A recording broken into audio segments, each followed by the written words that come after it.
Chapter 13. Philae to Korosko, Part 1. Sailing gently southward, the river opening wide before us, Philae dwindling in the rear, we feel that we are now fairly over the border, and that if Egypt was strange and far from home, Nubia is stranger and farther still. The Nile here flows deep and broad. The rocky heights that hem it in so close on either side are still black on the one hand, golden on the other. The banks are narrower than ever. The space in some places is little wider than a towing path. In others there is barely room for a belt of date palms and a slip of alluvial soil, every foot of which produces its precious growth of durra or barley. The steep verge below is green with lentils to the water's edge. As the river recedes, it leaves each day a margin of fresh, wet soil in which the careful husbandman hastens to scratch a new furrow and sow another line of seeds. He cannot afford to let so much as an inch of that kindly mud lie idle. Gliding along with half-filled sail, we observe how entirely the population seems to be regulated by the extent of arable soil. Where the inundation has room to spread, villages come thicker, more dusky figures are seen moving to and fro in the shade of the palms, more children race along the banks, shrieking for bakshish. When the shelf of soil is narrowed, on the contrary, to a mere fringe of luminous green dividing the rock from the river, there is a startling absence of everything like life. Mile after mile drags its slow length along, uncheered by any sign of human habitation. When now and then a solitary native, armed with gun or spear, is seen striding along the edge of the desert, he only seems to make the general solitude more apparent. Meanwhile, it is not only men and women whom we miss, men laboring by the riverside, women with babies astride on their shoulders or water jars balanced on their heads, but birds, beasts, boats, everything that we have been used to see along the river. The buffaloes dozing at midday in the shallows, the camels stalking home in single file towards sunset, the waterfowl haunting the sandbanks, seem suddenly to have vanished. Even donkeys are now rare, and as for horses, I do not remember to have seen one during the 7 weeks we spent in Nubia. All night, too, instead of the usual chorus of dogs barking furiously from village to village, we hear only the long-drawn wail of an occasional jackal. It is not wonderful, however, that animal life should be scarce in a district where the scant soil yields barely food enough for those who till it. To realize how very scant it is, one only needs to remember that about Deir, where it is at its widest, the annual deposit nowhere exceeds half a mile in breadth, while for the most part of the way between Philae and Wadi Halfa, a distance of 210 miles, it averages from 6 to 60 yards. Here, then, more than ever, one seems to see how entirely these lands which we call Egypt and Nubia are nothing but the banks of one solitary river in the midst of a world of desert. In Egypt the valley is often so wide that one forgets the stony waste beyond the cornlands. But in Nubia the desert is ever present. We cannot forget it if we would. The barren mountains press upon our path, showering down avalanches of granite on the one side and torrents of yellow sand on the other. We know that those stones are always falling, that those sands are always drifting, that the river has hard work to hold its own, and that the desert is silently encroaching day by day. These golden sand streams are the newest and most beautiful feature in the landscape. They pour down from the high level of the Libyan desert, just as the snows of Switzerland pour down from the upper plateaus of the Alps. Through every ravine and gap they find a channel, here trickling in tiny rivulets, flowing yonder in broad torrents that widen to the river. Becalmed a few miles above Philae, we found ourselves at the foot of one of these large drifts. The MBs challenged us to climb the slope and see the sunset from the desert. It was about 6 o'clock, and the thermometer was standing at 80 degrees in the coolest corner of the large saloon. We ventured to suggest that the top was a long way up, but the MBs would take no refusal. So away we went, panting, breathless, bewailing our hard fate. L and the rider had done some difficult walking in their time, over ice and snow, on lava cold and hot, up cinder slopes and beds of mountain torrents, but this innocent-looking sand drift proved quite as hard to climb as any of them. The sand lies wonderfully loose and light, and is as hot as if it had been baked in an oven. Into this the foot plunges ankle deep, slipping back at every step and leaving a huge hole into which the sand pours down again like water. Looking back, you trace your course by a succession of funnel-shaped pits, each larger than a wash-hand basin. Though your slipper be as small as Cinderella's, the next comer shall not be able to tell whether it was a lady who went up last or a camel. It is toilsome work, too, for the foot finds neither rest nor resistance, and the strain upon the muscles is unremitting. But the beauty of the sand more than repays the fatigue of climbing it. Smooth, sheeny, satiny, fine as diamond dust, supple, undulating, luminous, it lies in the most exquisite curves and wreaths like a snowdrift turned gold. Remodelled by every breath that blows, its ever-varying surface presents an endless play of delicate lights and shadows. There lives not the sculptor who could render those curves, and I doubt whether Turner himself, in his tenderest and subtlest mood, could have done justice to those complex greys and ambers. Having paused to rest upon an outcropping ledge of rock about half-way up, we came at length to the top of the last slope and found ourselves on the level of the desert. Here, faithful to the course of the river, the first objects to meet our eyes were the old familiar telegraph posts and wires. Beyond them, to north and south, a crowd of peaks closed in the view, but westward a rolling waste of hillock and hollow opened a way to where the sun, a crimson globe, had already half vanished below the rim of the world. One could not resist going a few steps farther, just to touch the nearest of those telegraph posts. It was like reaching out a hand towards home. Chapter 13. Philae to Korosko, Part 2. When the sun dropped, we turned back. The valley below was already steeped in dusk. The Nile, glimmering like a coiled snake in the shade, reflected the evening sky in 3 separate reaches. On the Arabian side, a far-off mountain chain stood out, purple and jagged against the eastern horizon.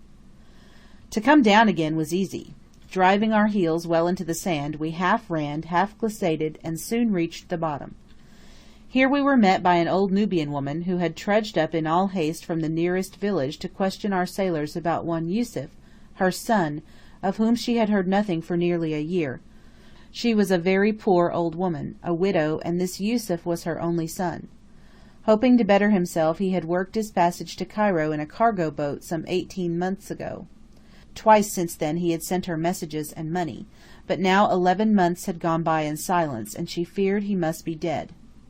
Meanwhile her date palm, taxed to the full value of its produce, had this year yielded not a piastre of profit. Her mud hut had fallen in, and there was no Yusuf to repair it. Old and sick, she could now only beg, and her neighbours, by whose charity she subsisted, were but a shade less poor than herself. Our men knew nothing of the missing Yusuf. Rais Hassan promised when he went back to make inquiries among the boatmen of Bulak. But then, he added, there are so many Yusufs in Cairo.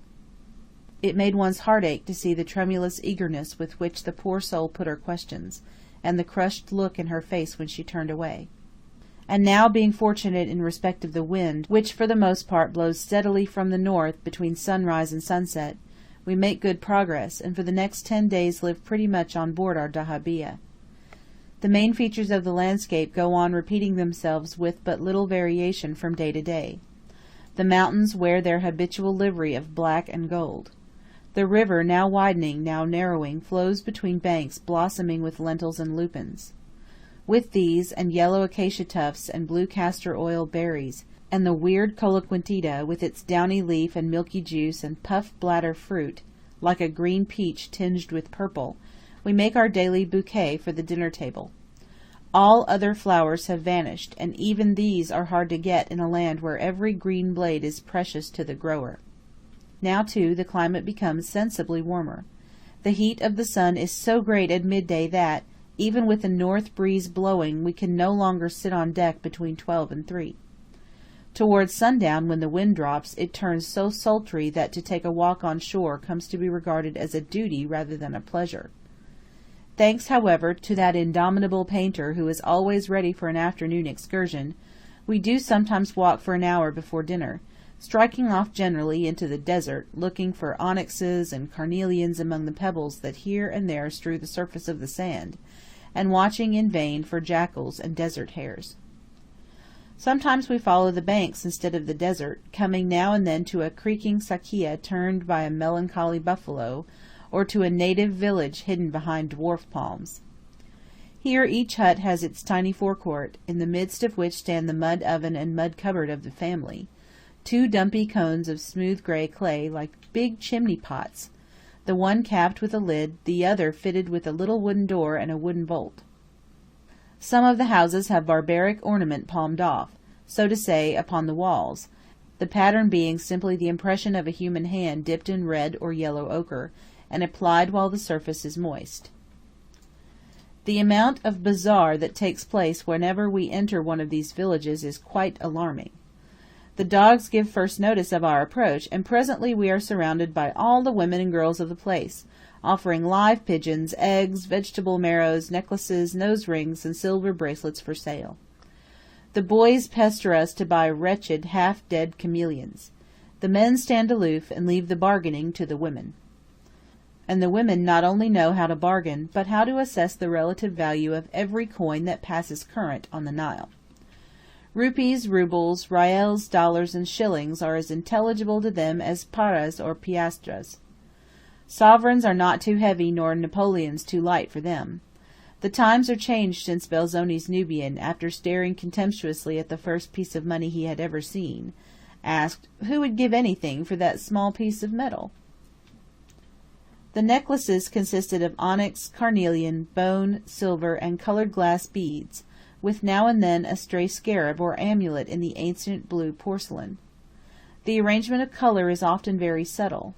The brow pendants in gold repoussé and the massive old silver bracelets, rough with knobs and bosses, are most interesting in design, and perpetuate patterns of undoubted antiquity. The M.B.'s picked up one really beautiful collarette of silver and coral, which might have been worn 3,000 years ago by Pharaoh's daughter. While on board, we began now to keep a sharp lookout for crocodiles. We hear of them constantly, see their tracks upon the sandbanks in the river, go through agonies of exploration over every black speck in the distance, yet are perpetually disappointed. The farther south we go, the more impatient we become. The E's, whose dahabeah homeward bound drifts slowly past one calm morning, report 11 beauties, seen all together yesterday upon a sand island some 10 miles higher up.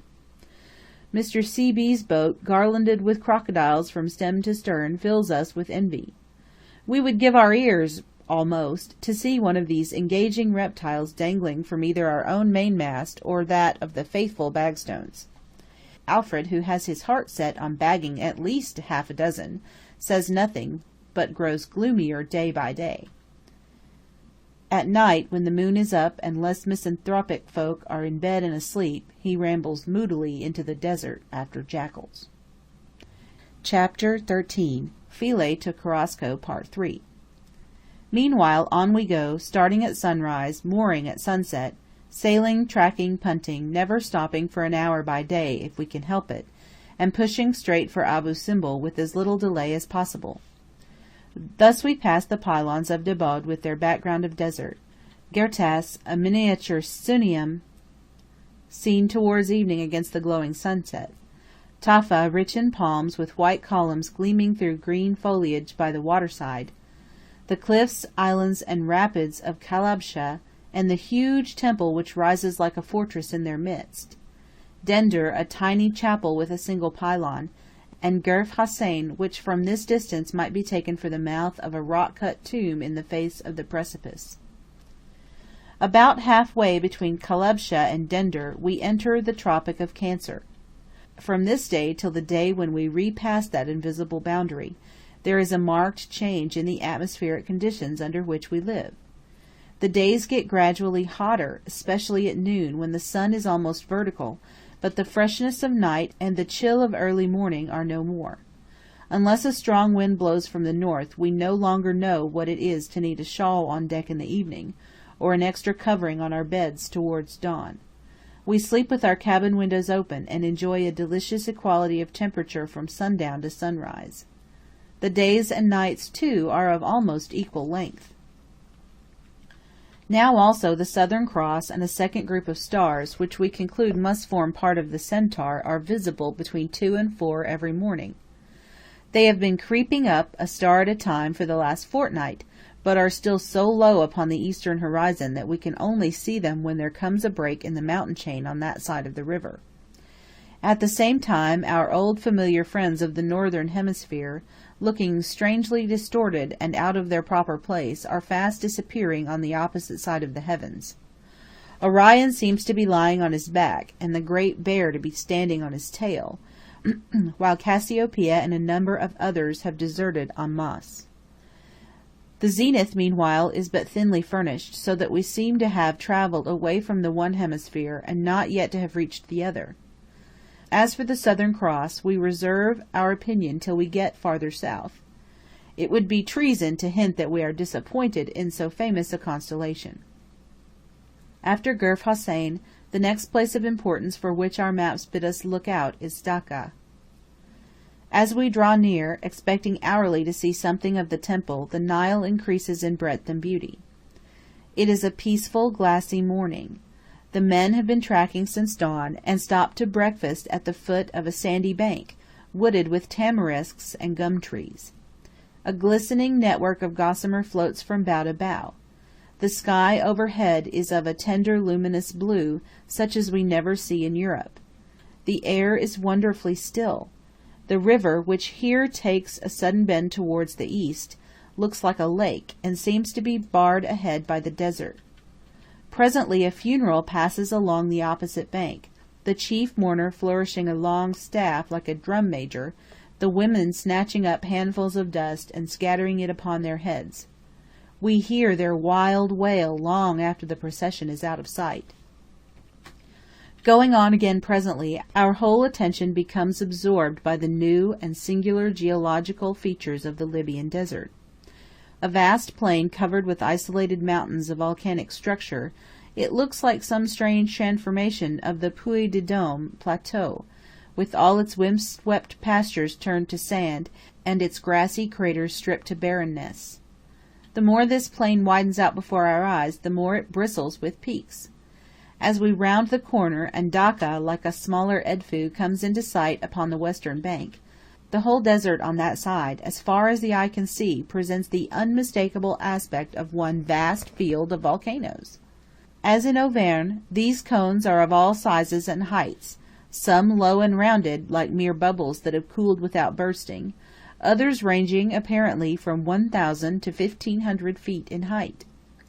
The broken craters of several are plainly distinguishable by the help of a field glass. One in particular is so like our old friend the Puy de Pérou that in a mere black and white sketch the one might readily be mistaken for the other. We were surprised to find no account of the geology of this district in any of our books.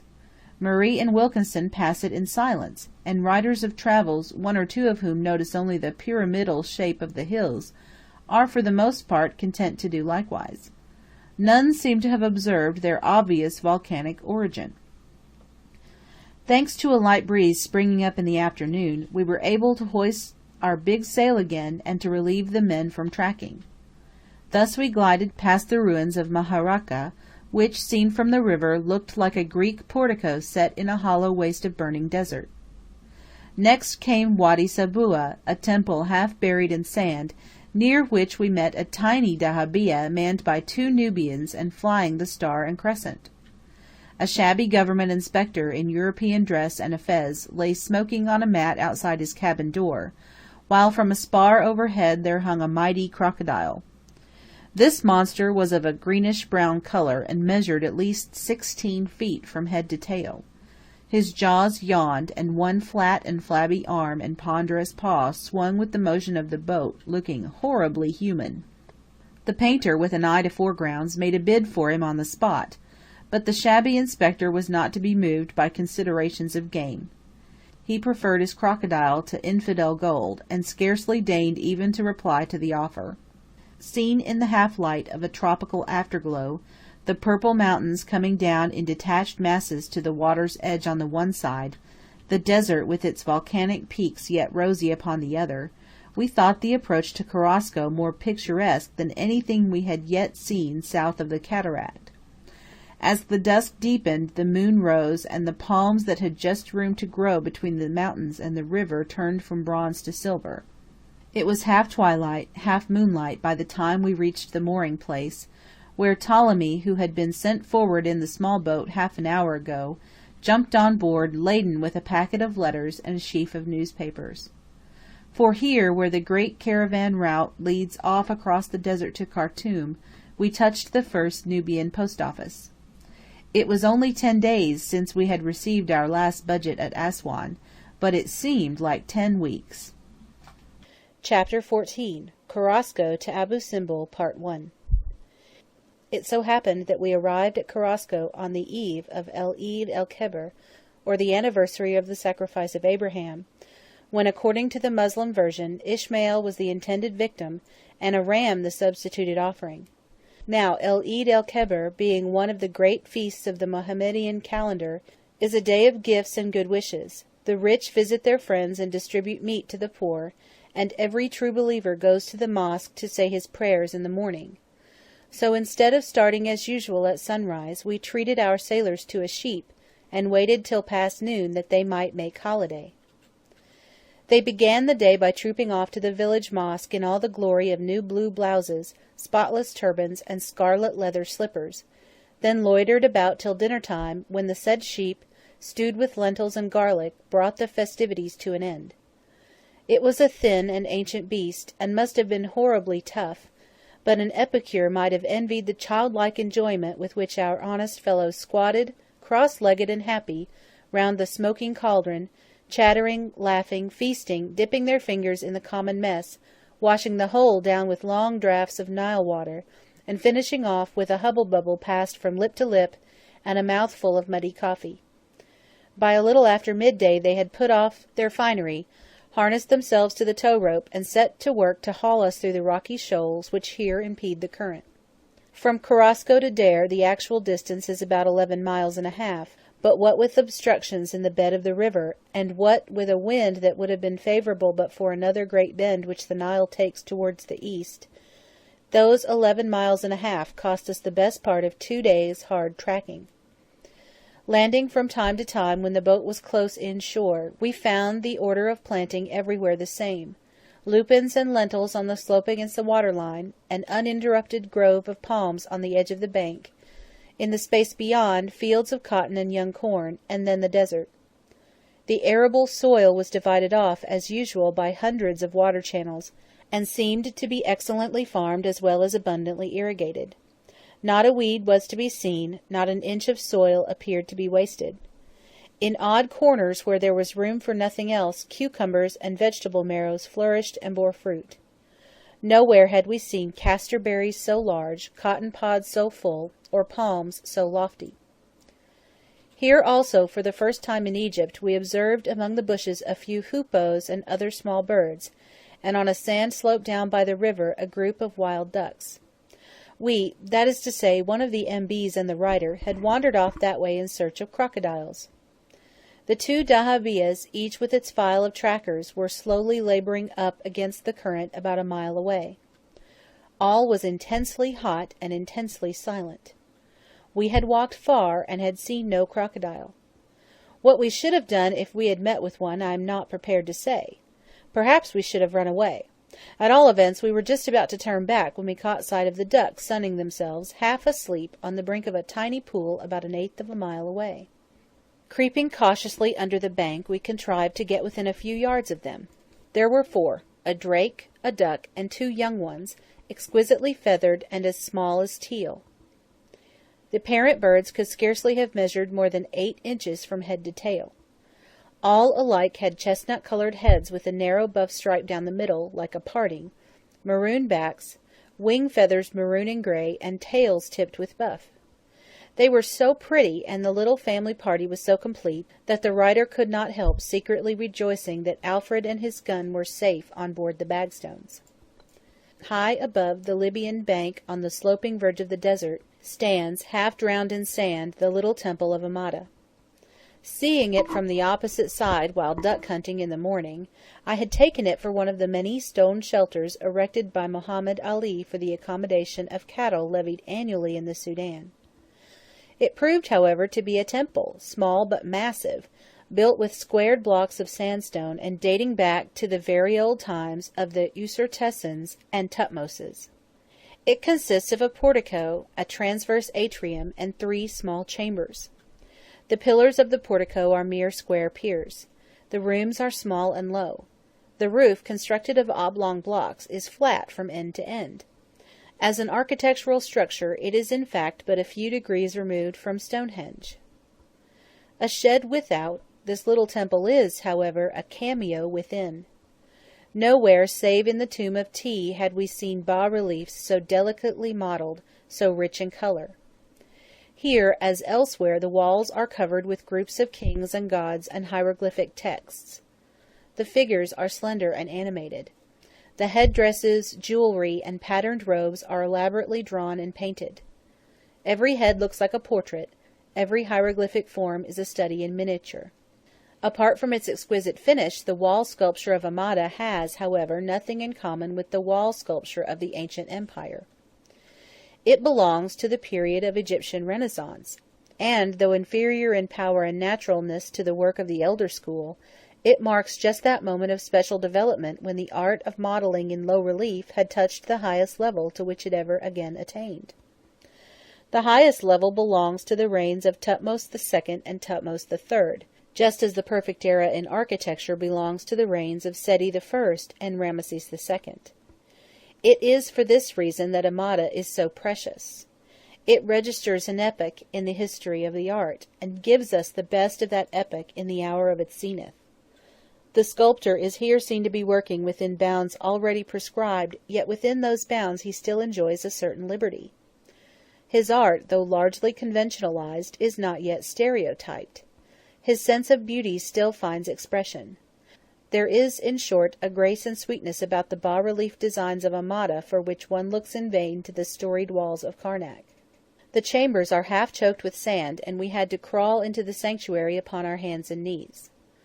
A long inscription at the upper end records how Amenhotep II, returning from his first campaign against the Rutin, slew 7 kings with his own hand, 6 of whom were gibbeted upon the ramparts of Thebes, while the body of the 7th was sent to Ethiopia by water and suspended on the outer wall of the city of Napata, in order that the negroes might behold the victories of the Pharaoh in all the lands of the world.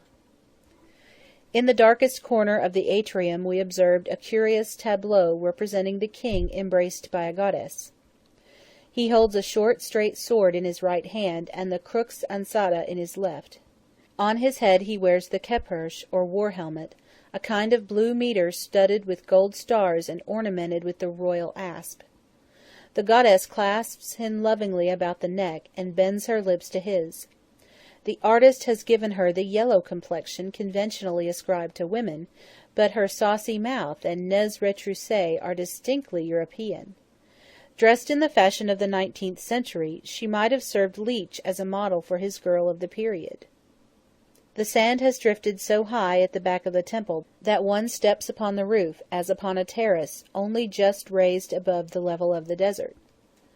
Soon that level will be equal, and if nothing is done to rescue it within the next generation or two, the whole building will become engulfed and its very site forgotten. The view from the roof, looking back towards Carrasco and forward towards Dare, is one of the finest, perhaps quite the finest in Nubia. The Nile curves grandly through the foreground. The palm woods of Dare are green in the distance. The mountain region which we have just traversed ranges, a vast crescent of multitudinous peaks, round 2/3 of the horizon. Ridge beyond ridge, chain beyond chain, flushing crimson in light and deepening through every tint of amethyst and purple in shadow, these innumerable summits fade into tenderest blue upon the horizon. As the sun sets they seem to glow, to become incandescent, to be touched with flame, as in the old time when every crater was a font of fire. Struggling next morning through a maze of sandbanks, we reached Dare soon after breakfast. This town, the Nubian capital, lies a little lower than the level of the bank, so that only a few mud walls are visible from the river. Having learned by this time that a capital is but a bigger village, containing perhaps a mosque and a market space, we were not disappointed by the unimposing aspect of the Nubian metropolis. Great, however, was our surprise when, instead of the usual clamorous crowd, screaming, pushing, scrambling, and bothering for baksheesh, we found the landing place deserted. 2 or 3 native boats lay up under the bank, empty. There was literally not a soul in sight. Elle and the little lady, eager to buy some of the basketwork for which the place is famous, looked blank. Ptolemy, anxious to lay in a store of fresh eggs and vegetables, looked blanker. We landed. Before us lay an open space, at the farther end of which, facing the river, stood the governor's palace, the said palace being a magnified mud hut, with a frieze of baked bricks round the top, and an imposing stone doorway. In this doorway, according to immemorial usage, the great man gives audience.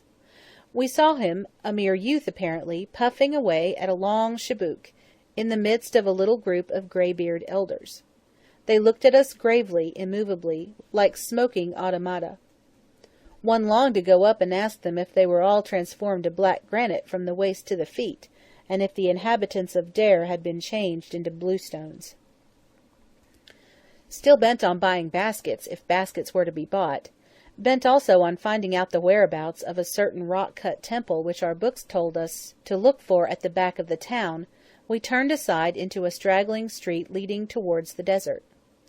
The houses looked better built than usual, some pains having evidently been bestowed in smoothing the surface of the mud, and ornamenting the doorways with fragments of coloured pottery.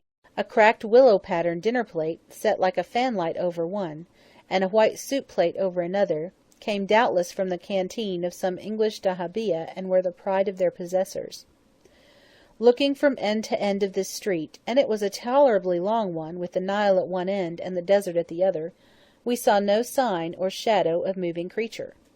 Only one young woman, hearing strange voices talking in a strange tongue, peeped out suddenly from a half-open door as we went by. Then, seeing me look at the baby in her arms, which was hideous and had sore eyes, drew her veil across its face, and darted back again. She thought I coveted her treasure, and she dreaded the evil eye. All at once we heard a sound like the far-off quivering of many owls. It shrilled, swelled, wavered, dropped, then died away, like the moaning of the wind at sea. We held our breath and listened. We had never heard anything so wild and plaintive. Then suddenly, through an opening between the houses, we saw a great crowd on a space of rising ground about a quarter of a mile away. This crowd consisted of men only, a close, turbaned mass some 300 or 400 in number, all standing quite still and silent, all looking in the same direction. Hurrying on to the desert, we saw the strange sight at which they were looking. Chapter 14 Carrasco to Abu Simbel, Part 2. The scene was a barren sand-slope hemmed in between the town and cliffs and dotted over with graves.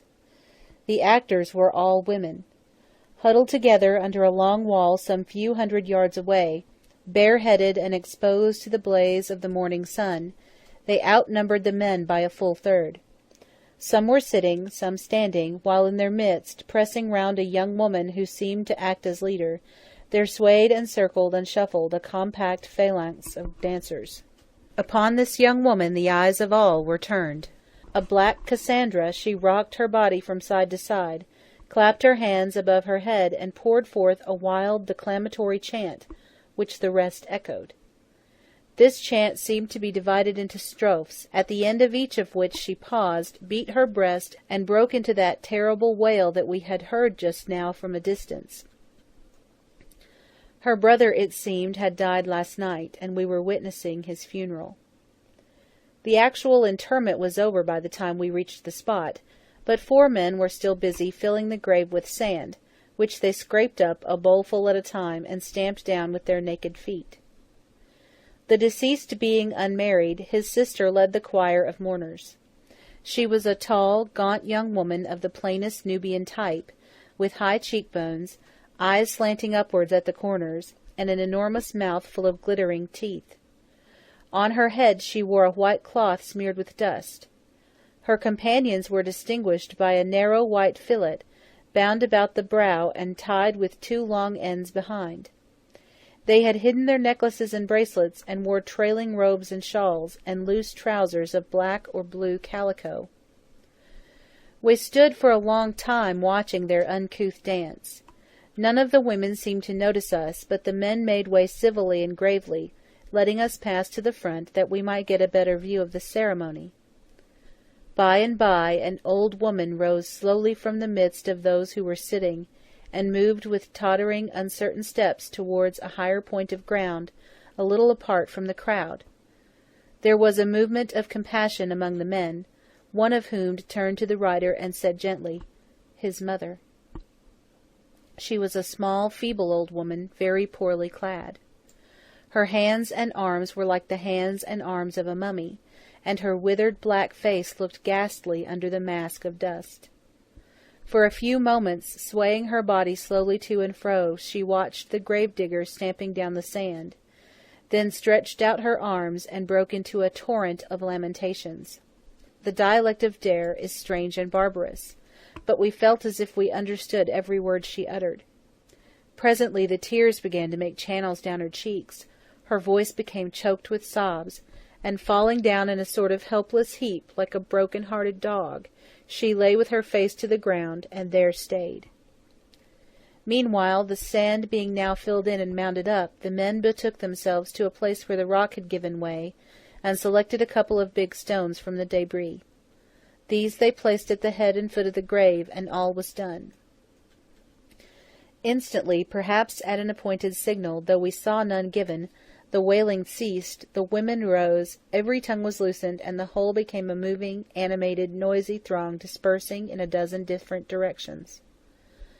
We turned away with the rest, the writer and the painter rambling off in search of the temple, while the other 3 devoted themselves to the pursuit of baskets and native jewellery. When we looked back presently, the crowd was gone, but the desolate mother still lay motionless in the dust. It chanced that we witnessed many funerals in Nubia, so many that one sometimes felt inclined to doubt whether the governor of Aswan had not reported over favourably of the health of the province. The ceremonial, with its dancing and chanting, was always much the same, always barbaric, and in the highest degree artificial. One would like to know how much of it is derived from purely African sources, and how much from ancient Egyptian tradition. The dance is most probably Ethiopian. Lepsius, travelling through the Sudan in A.D. 1843, saw something of the kind at a funeral in Wed Medina, about half-way between Sennar and Khartoum. The white fillet worn by the choir of mourners is, on the other hand, distinctly Egyptian. We afterwards saw it represented in paintings of funeral processions on the wall of several tombs at Thebes, where the wailing women are seen to be gathering up dust in their hands and casting it upon their heads, just as they do now. As for the wail, beginning high and descending through a scale divided not by semitones but thirds of tones, to a final note about an octave and a half lower than that from which it started, probably echoes to this day the very pitch and rhythm of the wail that followed the pharaohs to their sepulchres in the valley of the tombs of the kings. Like the zagharit, or joy cry, which every mother teaches to her little girls, and which, it is said, can only be acquired in very early youth, it has been handed down from generation to generation through an untold succession of ages. The song to which the fellah works his shadoof, and the monotonous chant of the sakia driver, have perhaps as remote an origin.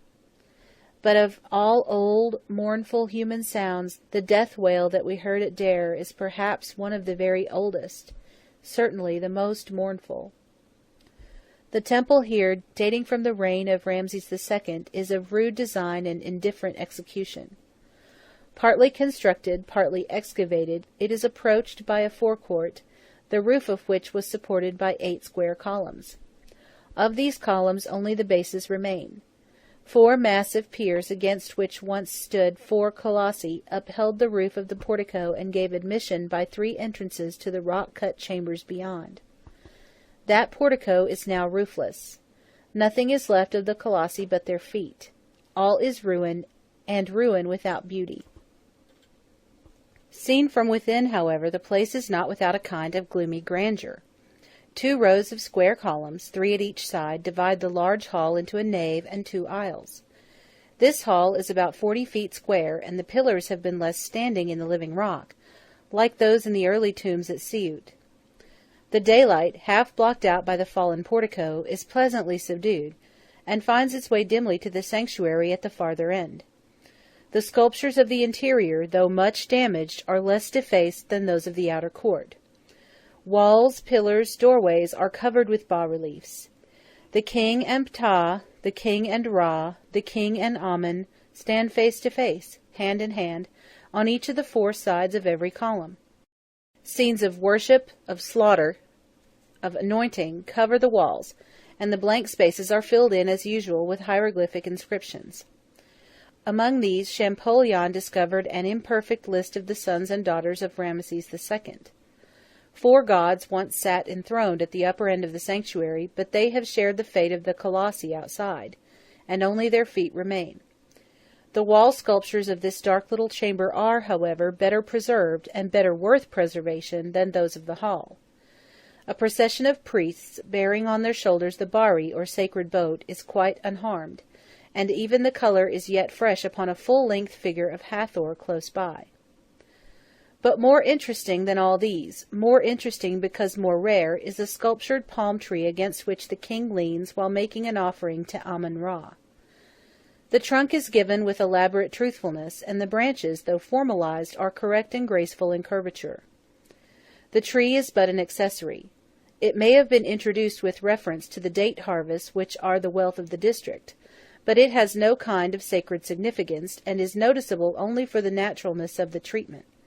Such naturalness is unusual in the art of this period, when the conventional Persia and the equally conventional lotus are almost the only vegetable forms which appear on the walls of the temples. I can recall, indeed, but one similar instance in the bas-relief sculptures of the new empire, namely the bent, broken, and waving bulrushes in the great lion-hunting scene at Medinet Habu, which are admirably free and studied apparently from nature. Coming out, we looked in vain along the courtyard walls, for the battle scene in which Champollion was yet able to trace the famous fighting lion of Ramesses II, with the legend describing him as the servant of His Majesty rending his foes in pieces. But that was 45 years ago. Now it is with difficulty that one detects a few vague outlines of chariot wheels and horses. There are some rock-cut tombs in the face of the cliffs close by. The painter explored them, while the writer sketched the interior of the temple, but he reported of them as mere sepulchres, unpainted and unsculptured. The rocks, the sands, the sky were at white heat when we again turned our faces toward the river. Where there had so lately been a great multitude, there was now not a soul. The palms nodded, the pigeons dozed, the mud town slept in the sun. Even the mother had gone from her place of weeping, and left her dead to the silence of the desert. We went and looked at his grave. The fresh-turned sand was only a little darker than the rest, and but for the trampled footmarks round about, we could scarcely have been able to distinguish the new mound from the old ones. All were alike nameless. Some more cared for than the rest were bordered with large stones and filled in with variegated pebbles. 1 or 2 were fenced about with a mud wall. All had a bowl of baked clay at the head. Wherever we saw a burial ground in Nubia, we saw these bowls upon the graves. The mourners, they told us, mourn here for 40 days, during which time they come every Friday and fill the bowl with fresh water, that the birds may drink from it. The bowls on the other graves were dry and full of sand, but the new bowl was brimming full, and the water in it was hot to the touch. We found El and the happy couple standing at bay with their backs against a big lebich tree, surrounded by an immense crowd and far from comfortable. Bent on bazaaring, they had probably shown themselves too ready to buy, so bringing the whole population, with all the mats, baskets, nose-rings, finger-rings, necklaces, and bracelets in the place about their ears. Seeing the straits they were in, we ran to the dahabeah and dispatched 3 or 4 sailors to the rescue, who brought them off in triumph. Even in Egypt it does not answer, as a rule, to go about on shore without an escort. The people are apt to be importunate, and can with difficulty be kept at a pleasant distance. But in Nubia, where the traveller's life was scarcely safe 50 years ago, unprotected Inglesi are pretty certain to be disagreeably mobbed. The natives, in truth, are still mere savages au fond, the old war paint being but half disguised under a thin veneer of Mohammedism. Some of the women who followed our friends to the boat, though in complexion as black as the rest, had light blue eyes and frizzy red hair, the effect of which was indescribably frightful. Both here and at Ibrim there are many of these fair families, who claim to be descended from Bosnian fathers stationed in Nubia at the time of the conquest of Sultan Selim in A.D. 1517.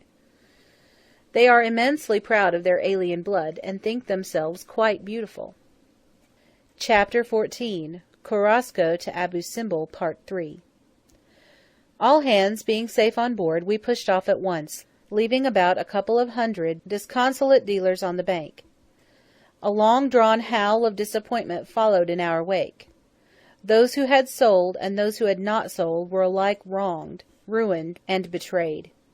One woman tore wildly along the bank, shrieking and beating her chest.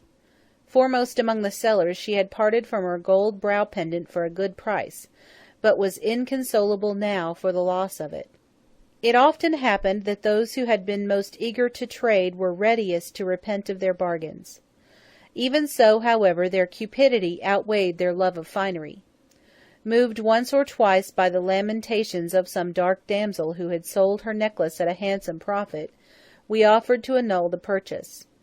But it invariably proved that, despite her tears, she preferred to keep the money. The palms of Deir and of the rich desert beyond were the finest we saw throughout the journey. Straight and strong and magnificently plumed, they rose to an average height of 70 or 80 feet. These superb plantations supply all Egypt with saplings, and contribute a heavy tax to the revenue. The fruit, sun-dried and shriveled, is also sent northwards in large quantities. The trees are cultivated with strenuous industry by the natives, and owe as much of their perfection to laborious irrigation as to climate. The foot of each separate palm is surrounded by a circular trench into which the water is conducted by a small channel about 14 inches in width. Every palm grove stands in a network of these artificial runlets. The reservoir from which they are supplied is filled by means of a sakia, or water wheel, a primitive and picturesque machine consisting of 2 wheels, the one set vertically to the river and slung with a chain of pots, the other a horizontal cog turned sometimes by a camel, but more frequently in Nubia by a buffalo. The pots, which go down empty, dip under the water and come up full, feed a sloping trough which in some places supplies a reservoir, and in others communicates at once with the irrigating channels. These sakias are kept perpetually going, and are set so close just above Deir that the writer counted a line of 15 within the space of a single mile. There were probably quite as many on the opposite bank. The sakias creak atrociously, and their creaking ranges over an unlimited gamut. From morn till dewy eve, from dewy eve till morn, they squeak, they squeal, they grind, they groan, they creak. Heard after dark, sakia answering to sakia, their melancholy chorus makes night hideous. To sleep through it is impossible. Being obliged to moor a few miles beyond Deir, and having lain awake half the night, we offered a sakia driver a couple of dollars if he would let his wheel rest till morning. But time and water are more precious than even dollars at this season, and the man refused. All we could do, therefore, was to punt into the middle of the river, and lie off at a point as nearly possible equidistant from our 2 nearest enemies. The native dearly loves the tree which costs him so much labour, and thinks it the chef d'oeuvre of creation. When Allah made the first man, says an Arab legend, he found he had a little clay to spare, so with that he made the palm.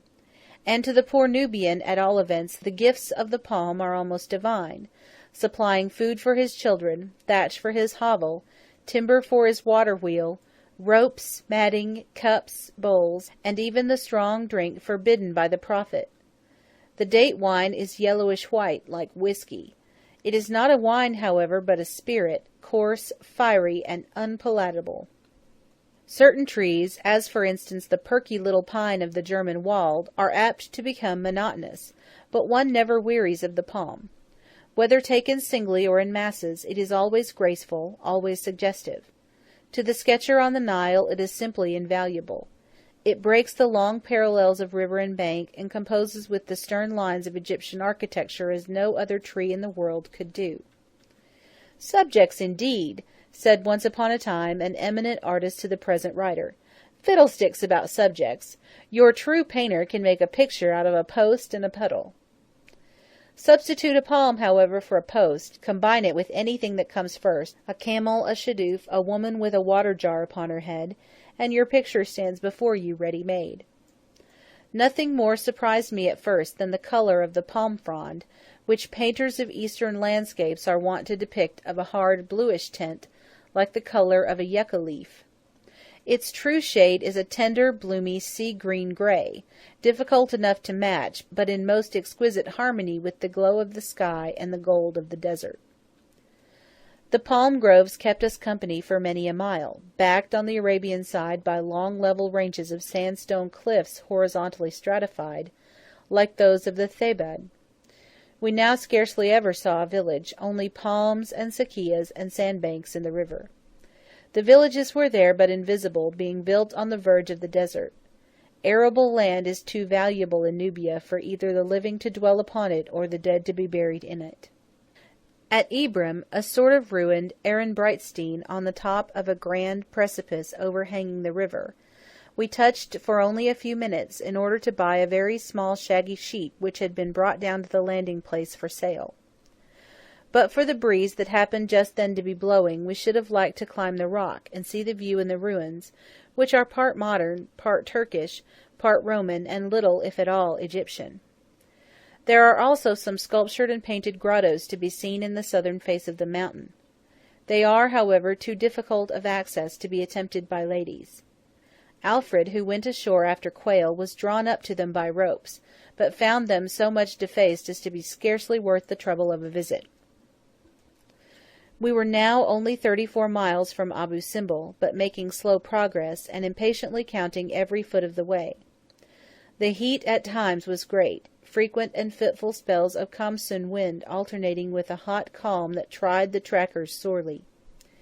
Still we pushed forward a few miles at a time, till by and by the flat-topped cliffs dropped out of sight and were again succeeded by volcanic peaks, some of which looked loftier than any of those about Dacca or Carrasco.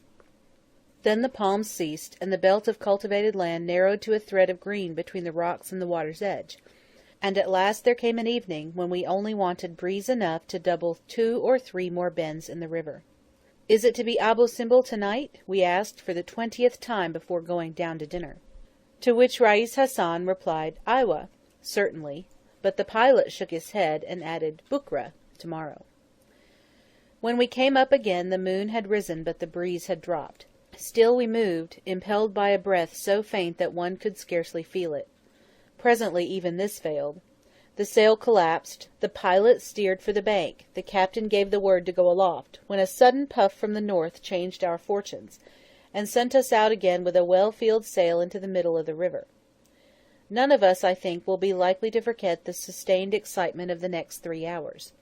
A light more mysterious and unreal than the light of day filled and overflowed the wide expanse of river and desert. We could see the mountains of Abu Simbel standing, as it seemed, across our path in the far distance. A lower one first, then a larger, then a series of receding heights, all close together, yet all distinctly separate. That large one, the mountain of the great temple, held us like a spell. For a long time it looked a mere mountain like the rest. By and by, however, we fancied we detected a something, a shadow, such a shadow as might be cast by a gigantic buttress. Next appeared a black speck no bigger than a porthole. We knew that this black speck must be the doorway. We knew that the great statues were there, though not yet visible, and that we must soon see them. For our sailors, meanwhile, there was an excitement of a chase. The Bagstones and 3 other dahabiyas were coming up behind us in the path of the moonlight. Their galley fires glowed like beacons on the water, the nearest about a mile away, the last a spark in the distance. We were not in the mood to care much for racing tonight, but we were anxious to keep our lead and be first at the mooring place. To run upon a sandbank at such a moment was like being plunged suddenly into cold water. Our sail flapped furiously. The men rushed to the punting poles. 4 jumped overboard and shoved with all the might of their shoulders. By the time we got off, however, the other boats had crept up half a mile nearer, and we had hard work to keep them from pressing closer on our heels. At length the last corner was rounded, and the great temple stood straight before us. The façade, sunk in the mountain-side like a huge picture in a mighty frame, was now quite plain to see. The black speck was no longer a porthole, but a lofty doorway. Last of all, though it was night and they were still not much less than a mile away, the 4 colossi came out, ghost-like, vague and shadowy in the enchanted moonlight. Even as we watched them they seemed to grow, to dilate, to be moving towards us out of the silvery distance. It was drawing on towards midnight when the Philae at length ran in close under the great temple. Content with what they had seen from the river, the rest of the party then went soberly to bed, but the painter and the writer had no patience to wait till morning. Almost before the mooring rope could be made fast, they had jumped ashore and begun climbing the bank. They went and stood at the feet of the colossi, and on the threshold of that vast portal beyond which was darkness. The great statues towered above their heads. The river glittered like steel in the far distance. There was a keen silence in the air, and towards the east the Southern Cross was rising. To the strangers who stood talking there with bated breath, the time, the place, even the sound of their own voices seemed unreal. They felt as if the whole scene must fade with the moonlight and vanish before morning. Chapter 15. Ramesses the Great, Part 1. The central figure of Egyptian history has always been, probably always will be, Ramesses II. He holds this place partly by right, partly by accident. He was born to greatness, he achieved greatness, and he had borrowed greatness thrust upon him. It was his singular destiny not only to be made a posthumous usurper of glory, but to be forgotten by his own name and remembered in a variety of aliases. As Sesosis, as Ozymandias, as Sesostris, he became credited in course of time with all the deeds of all the heroes of the new empire, beginning with Thutmose III, who preceded him by 300 years, and ending with Sheshonq, the captor of Jerusalem, who lived 4 centuries after him. Modern science, however, has repaired this injustice, and while disclosing the long-lost names of a brilliant succession of sovereigns, has enabled us to ascribe to each the honours which are his due. We know now that some of these were greater conquerors than Ramesses II. We suspect that some were better rulers. Yet the popular hero keeps his ground. What he has lost by interpretation on the one hand, he has gained by interpretation on the other, and the Beau Sabreur of the 3rd Salur Papyrus remains to this day the representative pharaoh of a line of monarchs whose history covers the space of 50 centuries, and whose frontiers reached at one time from Mesopotamia to the ends of the Sudan. The interest that one takes in Ramesses II begins at Memphis, and goes on increasing all the way up the river. It is a purely living, a purely personal interest, such as one feels in Athens for Pericles, or in Florence for Lorenzo the Magnificent. Other pharaohs but languidly affect the imagination. Thutmose and Amenhotep are to us as Darius or Artaxerxes, shadows that come and go in the distance. But with the second Ramesses we are on terms of respectful intimacy. We seem to know the man, to feel his presence, to hear his name in the air. His features are as familiar to us as those of Henry VIII or Louis XIV. His cartouches meet us at every turn. Even to those who do not read the hieroglyphic character, those well-known signs convey by sheer force of association the name and style of Ramesses, beloved of Amen. This being so, the traveller is ill-equipped who goes through Egypt without something more than a mere guide-book knowledge of Ramesses II. He is, as it were, content to read the argument and miss the poem. In the desolation of Memphis, in the shattered splendour of Thebes, he sees only the ordinary pathos of ordinary ruins. As for Abu Simbel, the most stupendous historical record ever transmitted from the past to the present, it tells him a but half intelligible story. Holding to the merest thread of explanation, he wanders from hall to hall, lacking altogether that potent charm of foregone association which no Murray can furnish. Your average Frenchman straying helplessly through Westminster Abbey under the conduct of the verger has about as vague a conception of the historical importance of the things he sees. What is true of the traveller is equally true of those who take their vial vicariously in connection with Moody. If they are to understand any description of Abu Simbel, they must first know something about Ramesses II. Let us then, while the Philae lies moored in the shadow of the rock of Abshek, review, as summarily as may be, the leading facts of this important reign. Such facts, that is to say, as are recorded in inscriptions, papyri, and other contemporary monuments.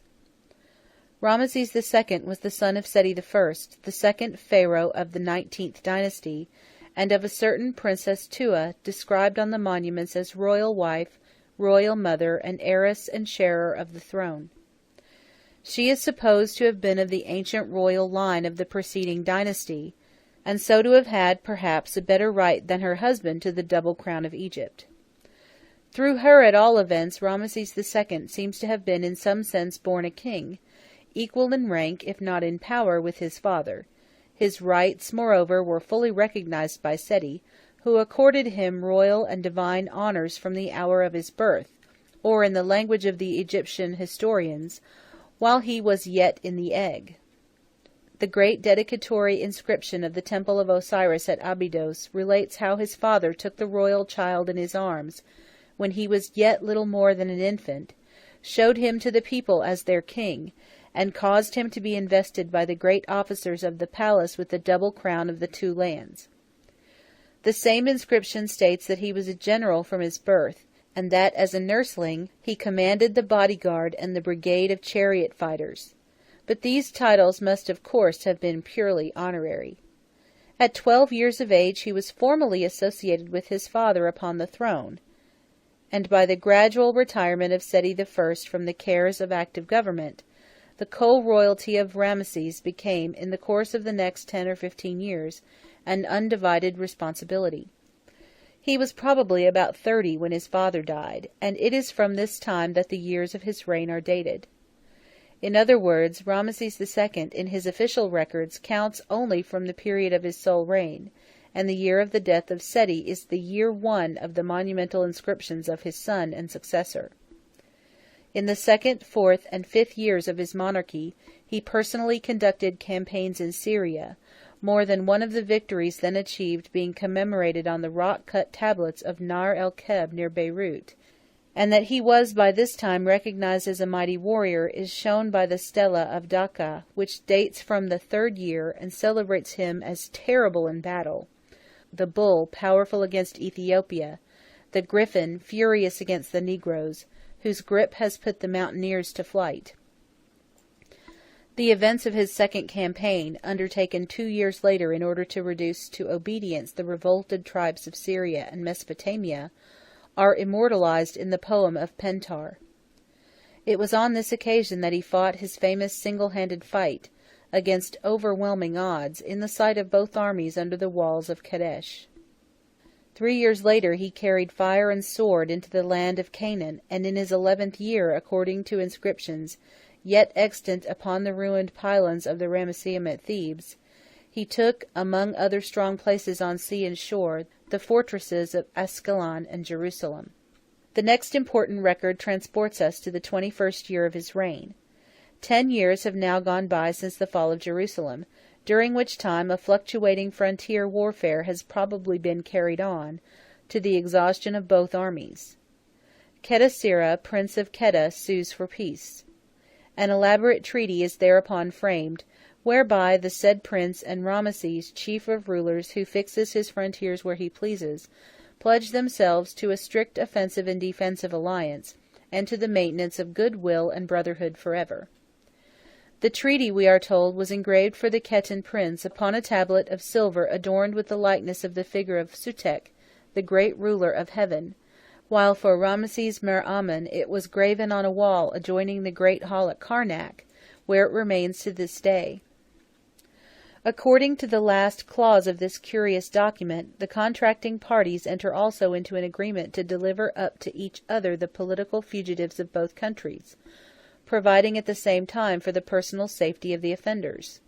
Whosoever shall be so delivered up, says the treaty, himself, his wives, his children, let him not be smitten to death. Moreover, let him not suffer in his eyes, in his mouth, in his feet. Moreover, let not any crime be set up against him. This is the earliest instance of an extradition treaty upon record, and it is chiefly remarkable as an illustration of the clemency with which international law was at that time administered. Finally, the convention between the sovereigns is placed under the joint protection of the gods of both countries. Sutekh of Kheta, Amen of Egypt, and all the 1,000 gods, the gods male and female, the gods of the hills, of the rivers, of the great sea, of the winds and the clouds, of the land of Kheta and of the land of Egypt. The peace now concluded would seem to have remained unbroken throughout the rest of the long reign of Ramses II.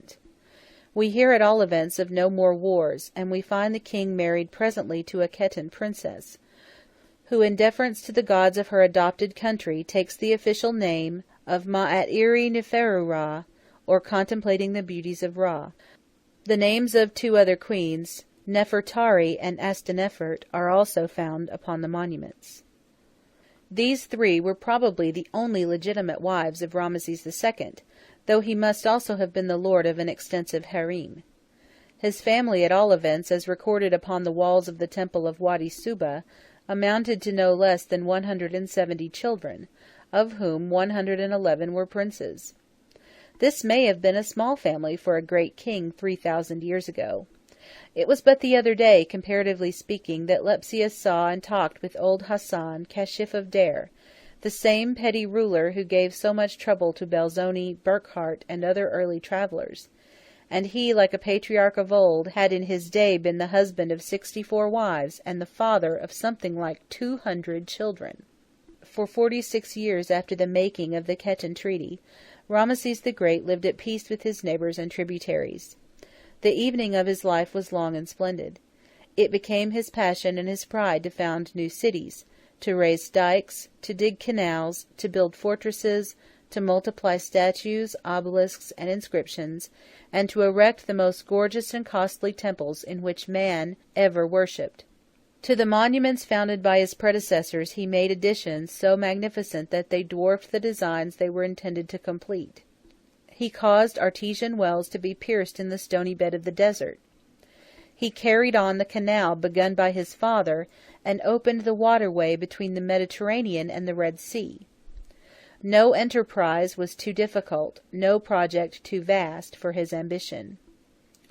As a child, says the Stella of Dhaka, he superintended the public works, and his hands laid their foundations. As a man, he became the supreme builder. Of his gigantic structures only certain colossal fragments have survived the ravages of time, yet those fragments are the wonder of the world. Chapter 15. Ramesses the Great, Part 2. To estimate the cost at which these things were done is now impossible. Every temple, every palace represented a hectocomb of human lives. Slaves from Ethiopia, captives taken in war, Syrian immigrants settled in the Delta were alike pressed into the service of the state.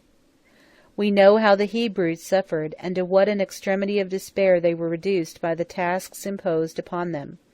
Yet even the Hebrews were less cruelly used than some who were kidnapped beyond the frontiers. Torn from their homes without hope of return, driven in herds to the mines, the quarries, and the brick fields, these hapless victims were so dealt with that not even the chance of desertion were open to them.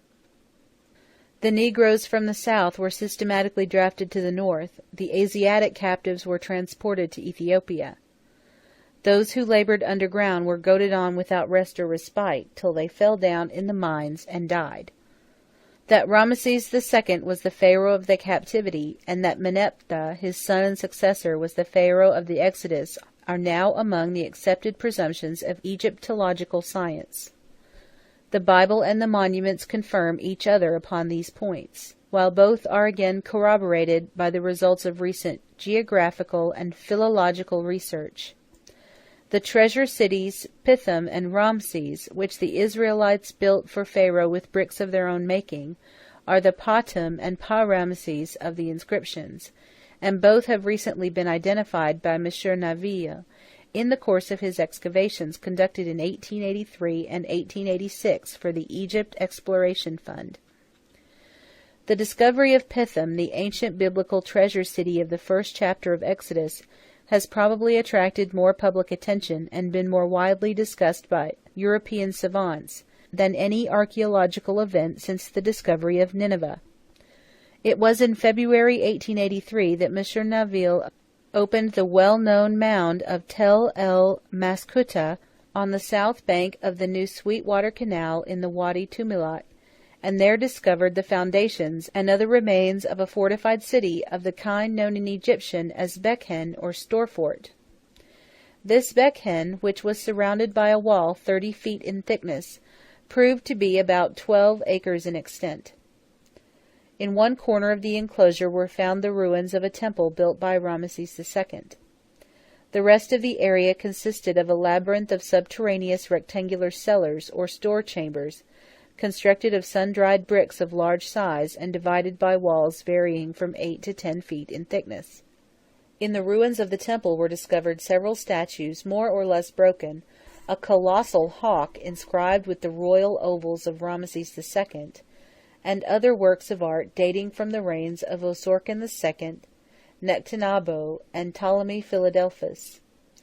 The hieroglyphic legends engraved upon the statues establish the true value of the discovery by giving both the name of the city and the name of the district in which the city was situate, the first being Patum, Pithom, the abode of Tum, and the second being Thukot, Sukkoth, so identifying Pathum in the district of Thukot with Pithom, the treasure city built by the forced labor of the Hebrews, and Sukkoth, the region in which they made their first halt on going forth from the land of bondage.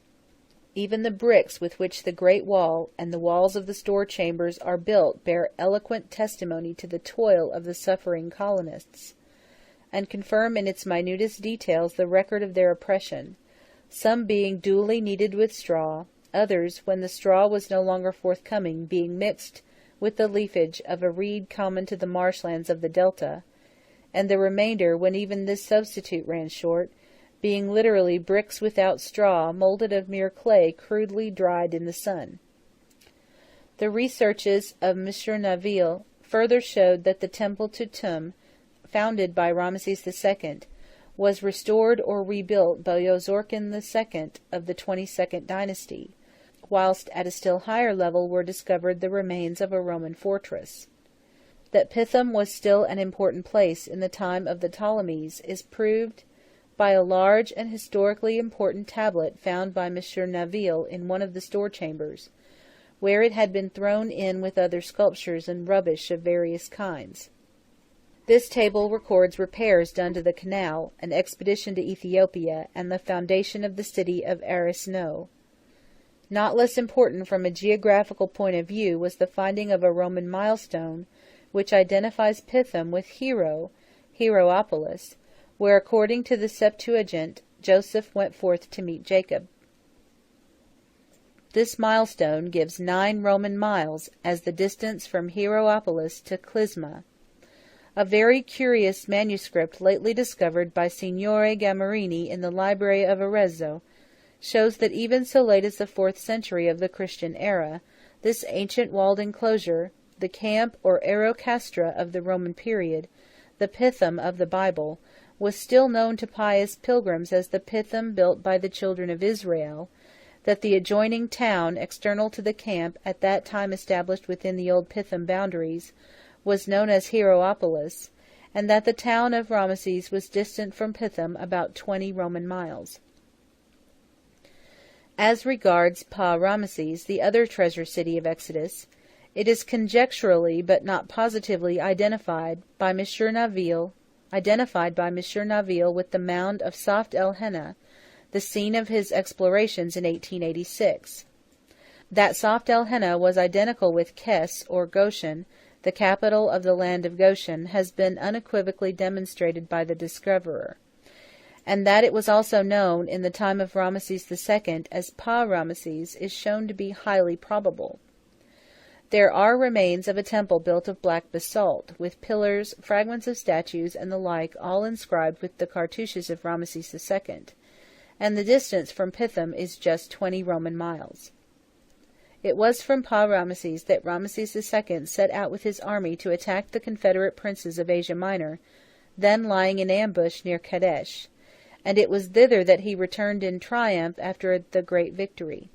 A contemporary letter, written by one Panbiza, a scribe, narrates in glowing terms the beauty and abundance of the royal city, and tells how the damsels stood at their doors in holiday apparel, with nosegays in their hands and sweet oil upon their locks, on the day of the arrival of the war god of the world.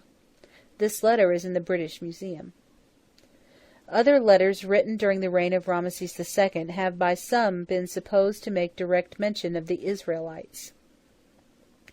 "I have obeyed the orders of my master," writes the scribe Kausar to his superior Bakim Ta, "being bidden to serve out the rations to the soldiers, and also to the Aperiu Hebrews, who quarry stone for the palace of King Ramesses Mer Amen." A similar document written by a scribe named Keniamun, and couched in almost the same words, shows these Aperiu on another occasion to have been quarrying for a building on the southern side of Memphis, in which case Tura would be the scene of their labors. These invaluable letters, written on papyrus in the hieratic character, are in good preservation. They were found in the ruins of Memphis, and now form a part of the treasures of the Museum of Leyden. They bring home to us with startling nearness the events and actors of the Bible narrative. We see the toilers at their task, and the overseers reporting them to the directors of public works. They extract from the quarry those huge blocks which are our wonder to this day. Harnessed to rude sledges, they drag them to the riverside and embark them for transport to the opposite bank. Some are so large and heavy that it takes a month to get them down from the mountains to the landing place. Other laborers are elsewhere making bricks, digging canals, helping to build the great wall which reached from Pelusium to Heliopolis, and strengthening the defences not only of Pithom and Ramesses, but of all the cities and forts between the Red Sea and the Mediterranean.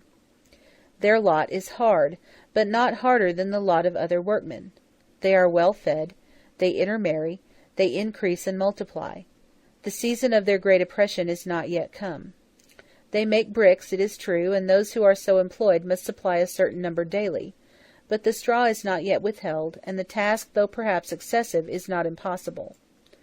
For we are here in the reign of Ramesses II, and the time when Meneptah shall succeed him is yet far distant. It is not till the king dies that the children of Israel sigh by reason of the bondage. There are in the British Museum, the Louvre, and the Bibliothèque Nationale some much older papyri than those 2 letters of the Leyden collection. Some as old, indeed, as the time of Joseph, but none perhaps of such peculiar interest. In these the scribes Kausar and Keniamun seem still to live and speak. What would we not give for a few more of their letters? These men knew Memphis in its glory, and had looked upon the face of Ramesses the Great. They might even have seen Moses in his youth, while yet he lived under the protection of his adopted mother, a prince among princes.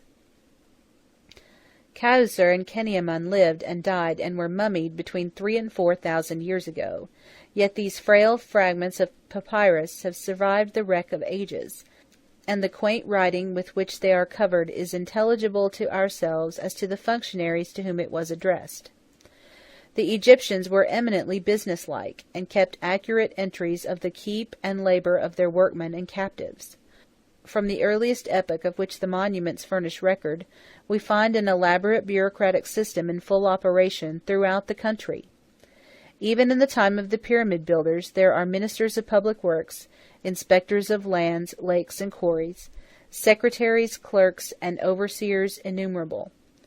From all these we may be sure were required strict accounts of their expenditure, as well as reports of the work done under their supervision. Specimens of Egyptian bookkeeping are by no means rare. The Louvre is rich in memoranda of the kind, some relating to the date tax, others to the transport and taxation of corn, the payment of wages, the sale and purchase of land for burial, and the like.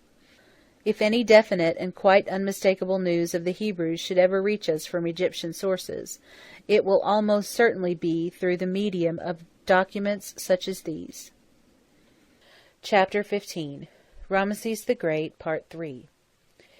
An unusually long reign, the 46 years of which would seem to have been spent in peace and outward prosperity, enabled Ramesses II to indulge his ruling passion without interruption. To draw up anything like an exhaustive catalogue of his known architectural works would be equivalent to writing an itinerary of Egypt and Ethiopia under the 19th dynasty. His designs were as vast as his means appeared to have been unlimited. From the Delta to Gebel Barkal, he filled the land with monuments dedicated to his own glory and to the worship of the gods. Upon Thebes, Abydos, and Tanis, he lavished structures of surpassing magnificence. In Nubia, at the places now known as Gerf Hassain, Wadi Subua, Der, and Abu Simbel, he was the author of temples and the founder of cities. These cities, which would probably be better described as provincial towns, have disappeared, and but for the mention of them in various inscriptions we should not even know that they had existed. Who shall say how many more have vanished, leaving neither trace nor record? A dozen cities of Ramesses may yet lie buried under some of those nameless mounds which follow each other in such quick succession along the banks of the Nile, in Middle and Lower Egypt. Only yesterday, as it were, the remains of what would seem to have been a magnificent structure decorated in a style absolutely unique were accidentally discovered under the mounds of Tel el Yahuda, about 12 miles to the northeast of Cairo. There are probably 50 such mounds, none of which have been opened, in the Delta alone, and it is no exaggeration to say that there must be some hundreds between the Mediterranean and the First Cataract. An inscription found of late years at Abydos shows that Ramesses II reigned over his great kingdom for the space of 67 years.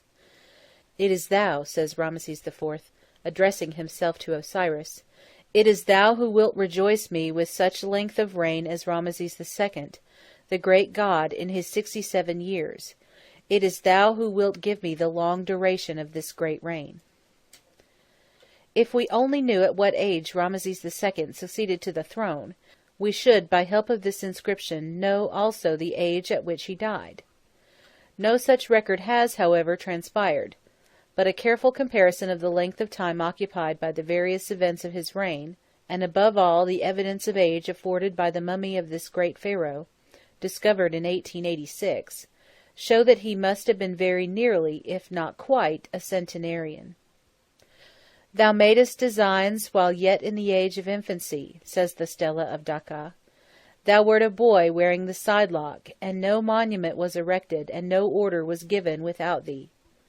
Thou wert a youth aged 10 years, and all the public works were in thy hands, laying their foundations." These lines, translated literally, cannot, however, be said to prove much. They certainly contain nothing to show that this youth of 10 was, at the time alluded to, sole king and ruler of Egypt.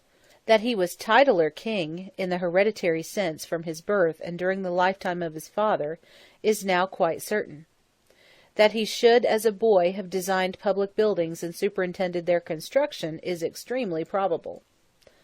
The office was one which might well have been discharged by a crown prince who delighted in architecture, and made it his peculiar study. It was in fact a very noble office, an office which from the earliest days of the ancient empire had constantly been confided to princes of the royal blood, but it carried with it no evidence of sovereignty. The presumption, therefore, would be that the Stela of Dacca, dating as it does from the 3rd year of the sole reign of Ramesses II, alludes to a time long since past, when the king as a boy held office under his father. The same inscription, as we have already seen, makes reference to the victorious campaign in the south. Ramesses is addressed as the bull powerful against Ethiopia, the griffin furious against the Negroes, and that the events hereby alluded to must have taken place during the first 3 years of his sole reign is proved by the date of the tablet. The great dedicatory inscription of Abydos shows, in fact, that Ramesses II was prosecuting a campaign in Ethiopia at the time when he received intelligence of the death of his father, and that he came down the Nile northwards in order, probably, to be crowned at Thebes. Now the famous sculptures of the commemorative chapel at Beit el-Weli relate expressly to the events of this expedition, and as they are executed in that refined and delicate style which especially characterizes the bas-relief work of Gurna, of Abydos, of all those buildings which were either erected by Seti I or begun by Seti and finished during the early years of Ramesses II, I venture to think we may regard them as contemporary, or very nearly contemporary with the scenes they represent. In any case, it is reasonable to conclude that the artist employed on the work would know something about the events and persons delineated. And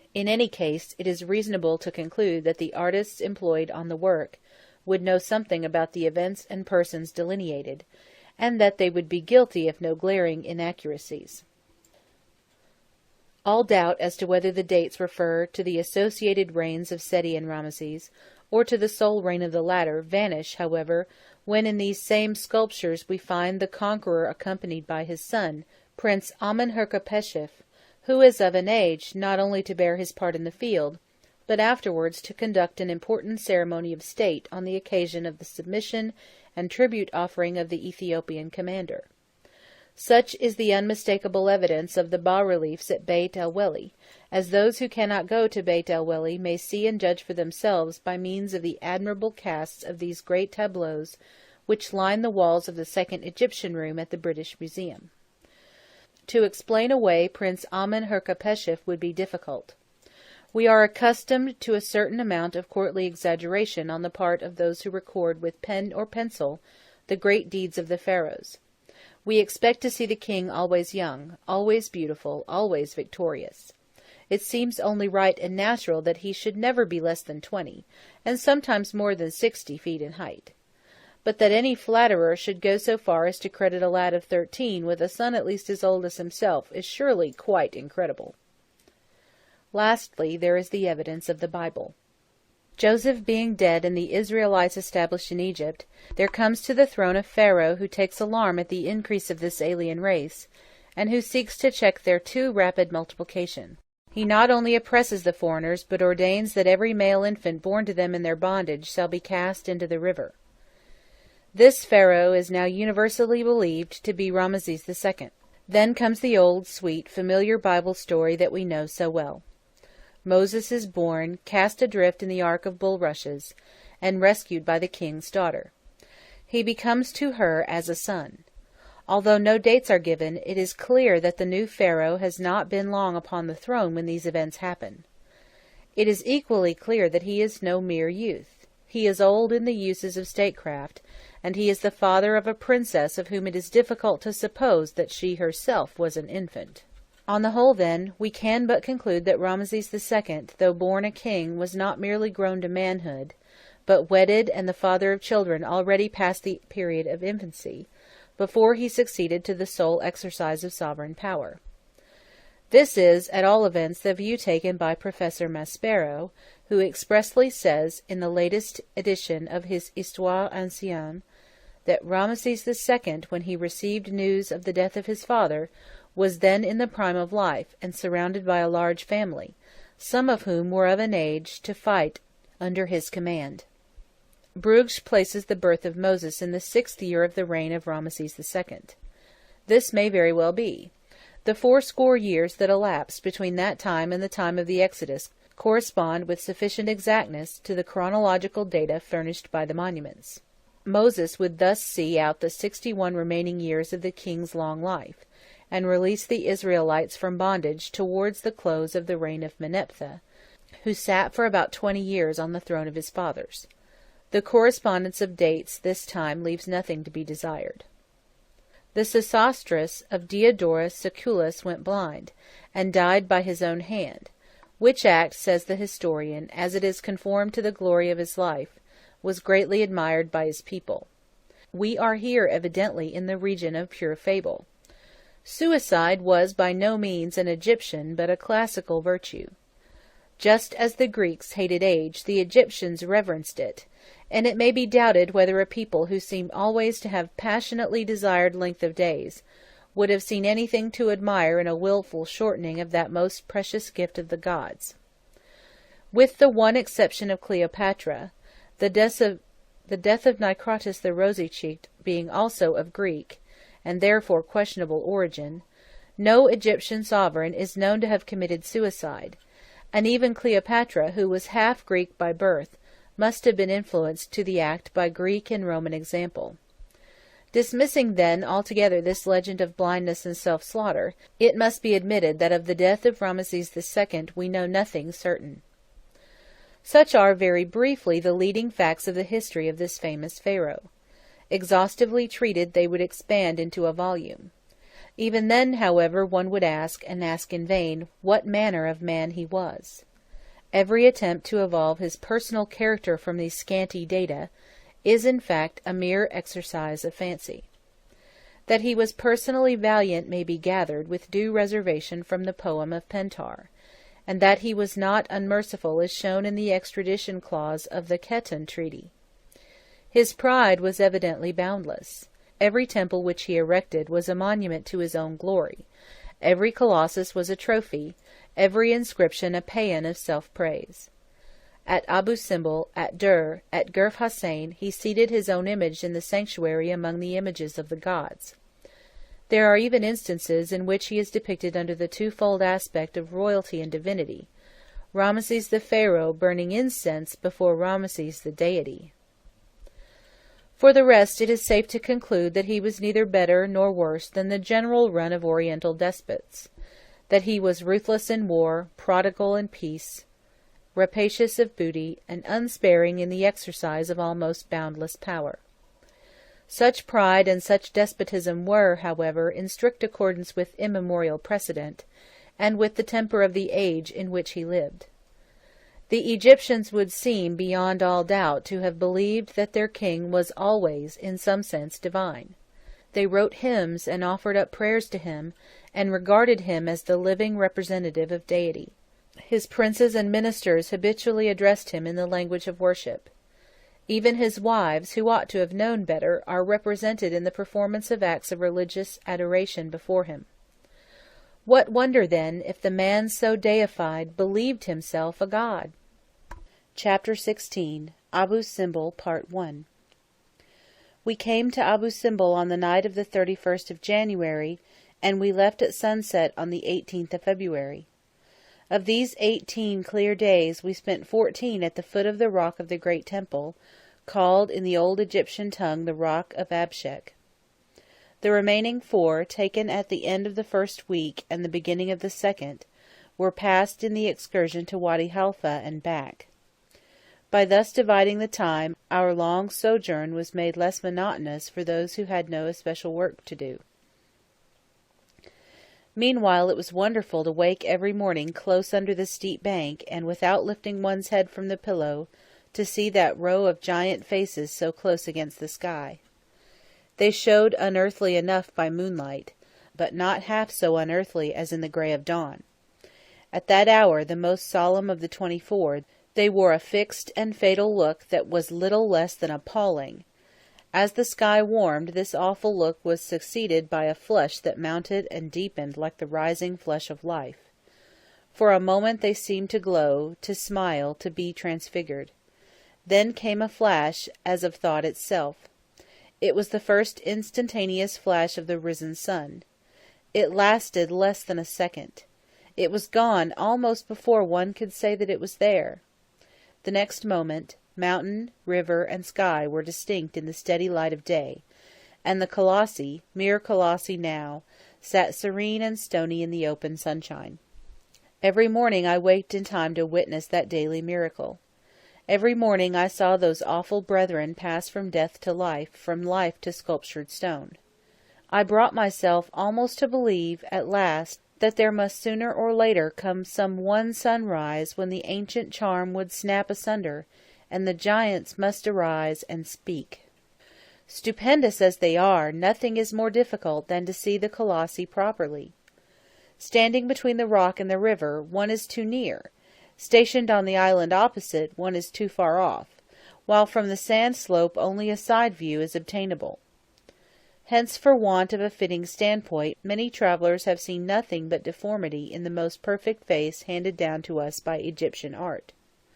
One recognizes in it the Negro, and one the Mongolian type, while another admires the fidelity with which the Nubian characteristics have been seized. Yet in truth the head of the young Augustus is not cast in a loftier mould. These statues are portraits of the same man 4 times repeated, and that man is Rameses the Great. Now Rameses the Great, if he was as much like his portraits as his portraits are like each other, must have been one of the handsomest men, not only of his day, but of all history. Wheresoever we meet with him, whether in the fallen Colossus at Memphis, or in the syenite torso of the British Museum, or among the innumerable bas-reliefs of Thebes, Abydos, Gourna, and Bat el Weli, his features, though bearing in some instances the impress of youth and in others of maturity, are always the same. The face is oval, the eyes are long, prominent, and heavy-lidded, the nose is slightly aquiline and characteristically depressed at the tip, the nostrils are open and sensitive, the under lip projects, the chin is short and square. Here, for instance, is an outline from a bas-relief at Beit el Weli. The subject is commemorative of the king's first campaign. A beardless youth fired with the rage of battle, he clutches a captive by the hair and lifts his mace to slay. In this delicate and Dantesque face, which lacks as yet the fullness and repose of the later portraits, we recognize all the distinctive traits of the older Rameses. Here again is a sketch from Abydos, in which the king, although he has not yet ceased to wear the side-lock of youth, is seen with a boyish beard, and looks some 3 or 4 years older than in the previous portrait. It is interesting to compare these heads with the accompanying profile of one of the caryatid colossi inside the great temple of Abu Simbel, and all 3 with one of the giant portraits of the façade. This last, whether regarded as a marvel of size or of portraiture, is the chef d'oeuvre of Egyptian sculpture. We here see the great king in his prime. His features are identical with those of the head at Beit el Weli, but the contours are more amply filled in and the expression is altogether changed. The man is full 15 or 20 years older. He has outlived that rage of early youth. He is no longer impulsive, but implacable. A godlike serenity, an almost superhuman pride, an immutable will, breathe from the sculptured stone. He has learned to believe his prowess irresistible, and himself almost divine. If he now raised his arm to slay, it would be with the stern placidity of a destroying angel. The annexed woodcut gives the profile of the southernmost Colossus, which is the only perfect, or very near perfect, one of the 4. The original can be correctly seen from but one point of view, and that point is where the sand slope meets the northern buttress of the façade, at a level just parallel with the beards of the statues. It was thence that the present outline was taken. The sand slope is steep, and loose, and hot to the feet. More disagreeable climbing it would be hard to find even in Nubia, but no traveller who refuses to encounter this small hardship need believe that he has seen the faces of the Colossi. Viewed from below, this beautiful portrait is foreshortened out of all proportion. It looks unduly wide from ear to ear, while the lips and lower part of the nose show relatively larger than the rest of the features. The same may be said of the great cast in the British Museum. Cooped up at the end of a narrow corridor and lifted not more than 15 feet above the ground, it is carefully placed so as to be wrong from every point of view and shown to the greatest possible disadvantage. The artists who wrought the original statues were, however, embarrassed by no difficulties of focus, daunted by no difficulties of scale. Giants themselves, they summoned these giants from out of the solid rock, and endowed them with superhuman strength and beauty. They sought no quarried blocks of syenite or granite for their work. They fashioned no models of clay. They took a mountain, and fell upon it like Titans, and hollowed and carved it as though it were a cherry stone, and left it for the feebler men of after ages to marvel at for ever. One great hall and 15 spacious chambers they hewed out from the heart of it, then smoothed the rugged precipice towards the river, and cut 4 huge statues with their faces to the sunrise, 2 to the right and 2 to the left of the doorway, there to keep watch to the end of time. These tremendous warders sit 66 feet high, without the platform under their feet. They measure across the chest 25 feet and 4 inches, from the shoulder to the elbow 15 feet and 6 inches, from the inner side of the elbow joint to the tip of the middle finger 15 feet, and so on in relative proportion. If they stood up, they would tower to a height of at least 83 feet, from the soles of their feet to the tops of their enormous double crowns. Nothing in Egyptian sculpture is perhaps quite so wonderful as the way in which these Abu Simbel artists dealt with the thousands of tons of material to which they here gave human form. Consummate masters of effect, they knew precisely what to do, and what to leave undone. These were portrait statues, therefore they finished the heads up to the highest point consistent with their size. But the trunk and the lower limbs they regarded from a decorative rather than a statuesque point of view. As a decoration, it was necessary that they should give size and dignity to the facade. Everything, consequently, was here subordinated to the general effect of breadth, of massiveness, of repose. Considered thus, the colossi are a triumph of treatment. Side by side they sit, placid and majestic, their feet a little apart, their hands resting on their knees. Shapely though they are, those huge legs look scarcely inferior in girth to the great columns of Karnak. The articulations of the knee joint, the swell of the calf, the outline of the peroneus longus are indicated rather than developed. The toenails and toe joints are given in the same bold and general way, but the fingers, because only the tips of them could be seen from below, are treated en bloc. Their faces show the same largeness of style. The little dimple which gives such sweetness to the corners of the mouth, and the tiny depression in the lobe of the ear are in fact circular cavities as large as saucers. How far this treatment is consistent with the most perfect delicacy and even finesse of execution may be gathered from the sketch. The nose there shown in profile is 3.5 feet in length. The mouth, so delicately curved, is about the same in width. Even the sensitive nostril, which looks ready to expand with the breath of life, exceeds 8 inches in length. The ear, which is placed high and is well detached from the head, measures 3 feet and 5 inches from top to tip. A recent writer who brings sound practical knowledge to bear upon the subject is of opinion that the Egyptian sculptors did not even point their work beforehand. If so, then the marvel is only so much the greater. The men who, working in so coarse and friable a material, could not only give beauty and finish to heads of that size, but could with barbaric tools hew them out ab initio from the natural rock, were the Michelangelos of their age. It has already been said that the last Rameses to the southward is the best preserved.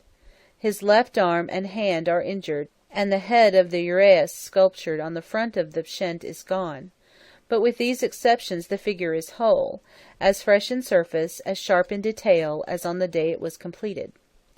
The next is shattered to the waist. His head lies at his feet, half buried in sand. The third is nearly as perfect as the first, while the fourth has lost not only the whole beard and the greater part of the uraeus, but has both arms broken away, and a big cavernous hole in the front of the body. From the double crowns of the 2 last, the top ornament is also missing. It looks a mere knob, but it measures 8 feet in height. Such an effect does the size of these 4 figures produce on the mind of the spectator that he scarcely observes the fractures they have sustained. I do not remember to have even missed the head and body of the shattered one, though nothing is left of it above the knees. Those huge legs and feet, covered with ancient inscriptions, some of Greek, some of Phoenician origin, tower so high above the heads of those who look at them from below, that one scarcely thinks of looking higher still. The figures are naked to the waist, and clothed in the usual striped tunic. On their heads they wear the double crown, and on their necks rich collars of cabochon drops cut in very low relief. The feet are bare of sandals, and the arms of bracelets, but in the front of the body, just where the customary belt and buckle would come, are deep holes in the stone, such as might have been made to receive rivets, supposing the belts to have been made of bronze or gold. On the breast, just below the necklace, and on the upper part of each arm, are cut in magnificent ovals, between 4 and 5 feet in length, the ordinary cartouches of the king. These were probably tattooed upon his person in the living flesh. Some have supposed that these statues were originally colored, and that the color may have been effaced by the ceaseless shifting and blowing of the sand. Yet the drift was probably at its highest when Burckhardt discovered the place in 1813, and on the 2 heads that were still above the surface he seems to have observed no traces of color. Neither can the keenest eye detect any vestige of that delicate film of stucco with which the Egyptians invariably prepared their surfaces for painting. Perhaps the architects were for once content with the natural color of the sandstone, which is here very rich and varied. It happens also that the colossi come in a light-colored vein of the rock, and so sit relieved against a darker background. Towards noon, when the level of the façade has just passed into shade, and the sunlight still strikes upon the statues, the effect is quite startling. The whole thing, which is then best seen from the island, looks like a huge onyx cameo cut in high relief. A statue of Ra, to whom the temple is dedicated, stands some 20 feet high in a niche over the doorway, and is supported on either side by a bas-relief portrait of the king in an attitude of worship. Next above these comes a superb hieroglyphic inscription reaching across the whole front. Above the inscription a band of royal cartouches. Above the cartouches a frieze of sitting apes. Above the apes, last and highest, some fragments of a cornice. The height of the whole may have been somewhat over 100 feet. Wherever it has been possible to introduce them as decoration, we see the ovals of the king. Under those sculptured on the platforms and over the door, I observed the hieroglyphic character Nub, which in conjunction with the sign known as the determinative of metals signifies gold, Nub, but when represented as here without the determinative, stands for Nubia, the land of gold. This addition, which I do not remember to have seen elsewhere in connection with the cartouches of Ramesses II, is here used in an heraldic sense, as signifying the sovereignty of Nubia. The relative position of the 2 temples of Abu Simbel has been already described, how they are excavated in 2 adjacent mountains and divided by a cataract of sand. The front of the small temple lies parallel to the course of the Nile, here flowing in a north-easterly direction. The façade of the great temple is cut in the flank of the mountain and faces due east. Thus the colossi, towering above the shoulder of the sand drift, catch, as it were, a side view of the small temple, and confront vessels coming up the river. As for the sand drift, it curiously resembles the glacier of the Rhone. In size, in shape, in position, in all but color and substance, it is the same. Pent in between the rocks at the top, it opens out like a fan at the bottom. In this its inevitable course, it slants downward across the façade of the great temple. Forever descending, drifting, accumulating, it wages the old stealthy war, and, unhasting, unresting, labors grain by grain to fill the hollowed chambers, and bury the great statues, and wrap the whole temple in a winding sheet of golden sand, so that the place thereof shall know it no more. It had very nearly come to this when Burckhardt went up, A.D. 1813. The top of the doorway was then 30 feet below the surface. Whether the sand will ever reach that height again must depend on the energy with which it is combated. It can only be cleared as it accumulates. To avert it is impossible. Backed by the illimitable wastes of the Libyan desert, the supply from above is inexhaustible. Come it must, and come it will to the end of time. The drift rose to the lap of the northernmost colossus and halfway up the legs of the next when the philae lay at Abu Simbel. The doorway was clear, however, almost to the threshold, and the sand inside was not more than 2 feet deep in the first hall. The whole façade, we were told, had been laid bare, and the interior swept and garnished, when the Empress of the French, after opening the Suez Canal in 1869, went up the Nile as far as the Second Cataract. By this time, most likely, that yellow carpet lies thick and soft in every chamber, and is fast silting up the doorway again. Chapter 16. Abu Simbel, Part 2. How well I remember the restless excitement of our first day at Abu Simbel! While the morning was yet cool, the painter and the writer wandered to and fro, comparing and selecting points of view, and superintending the pitching of their tents. The painter planted his on the very brink of the bank, face to face with the Colossi and the open doorway. The writer perched some 40 feet higher on the pitch of the sand slope, so getting a side view of the façade and a peep of distance looking up the river. To fix the tent up there was no easy matter. It was only by sinking the tent pole in a hole filled with stones that it could be trusted to stand against the steady push of the north wind, which at this season is almost always blowing. Meanwhile the travellers from the other dahabiyas were tramping backwards and forwards between the two temples, filling the air with laughter and waking strange echoes in the hollow mountains.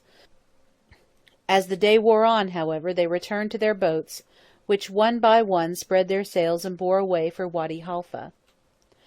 When they were fairly gone, and we had the marvellous place all to ourselves, we went to see the temples. The smaller one, though it comes first in the order of sailing, is generally seen last, and seen therefore to disadvantage.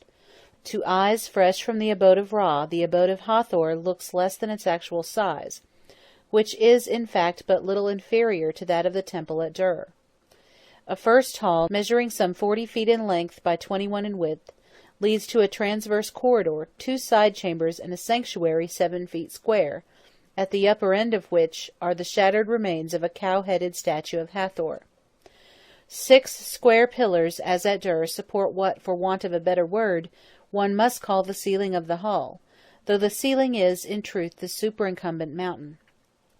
In this arrangement, as in the general character of the bas-relief sculptures which cover the walls and pillars, there is much simplicity, much grace, but nothing particularly new.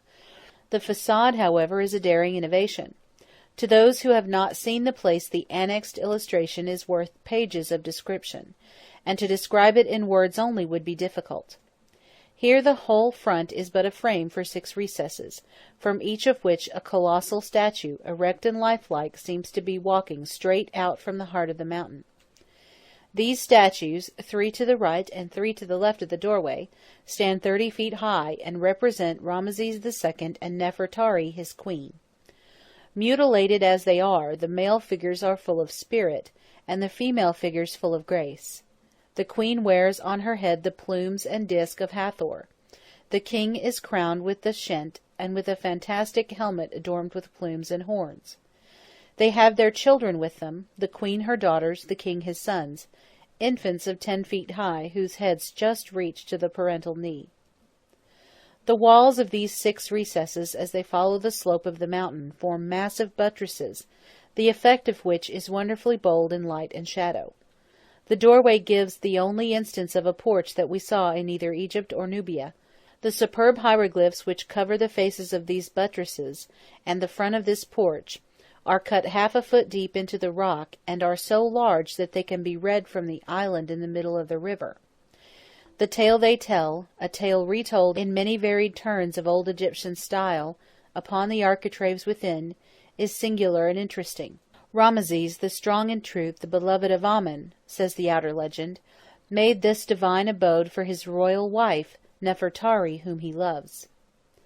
The legend within, after enumerating the titles of the king, records that his royal wife who loves him, Nefertari the beloved of Mot, constructed for him this abode in the mountain of the pure waters.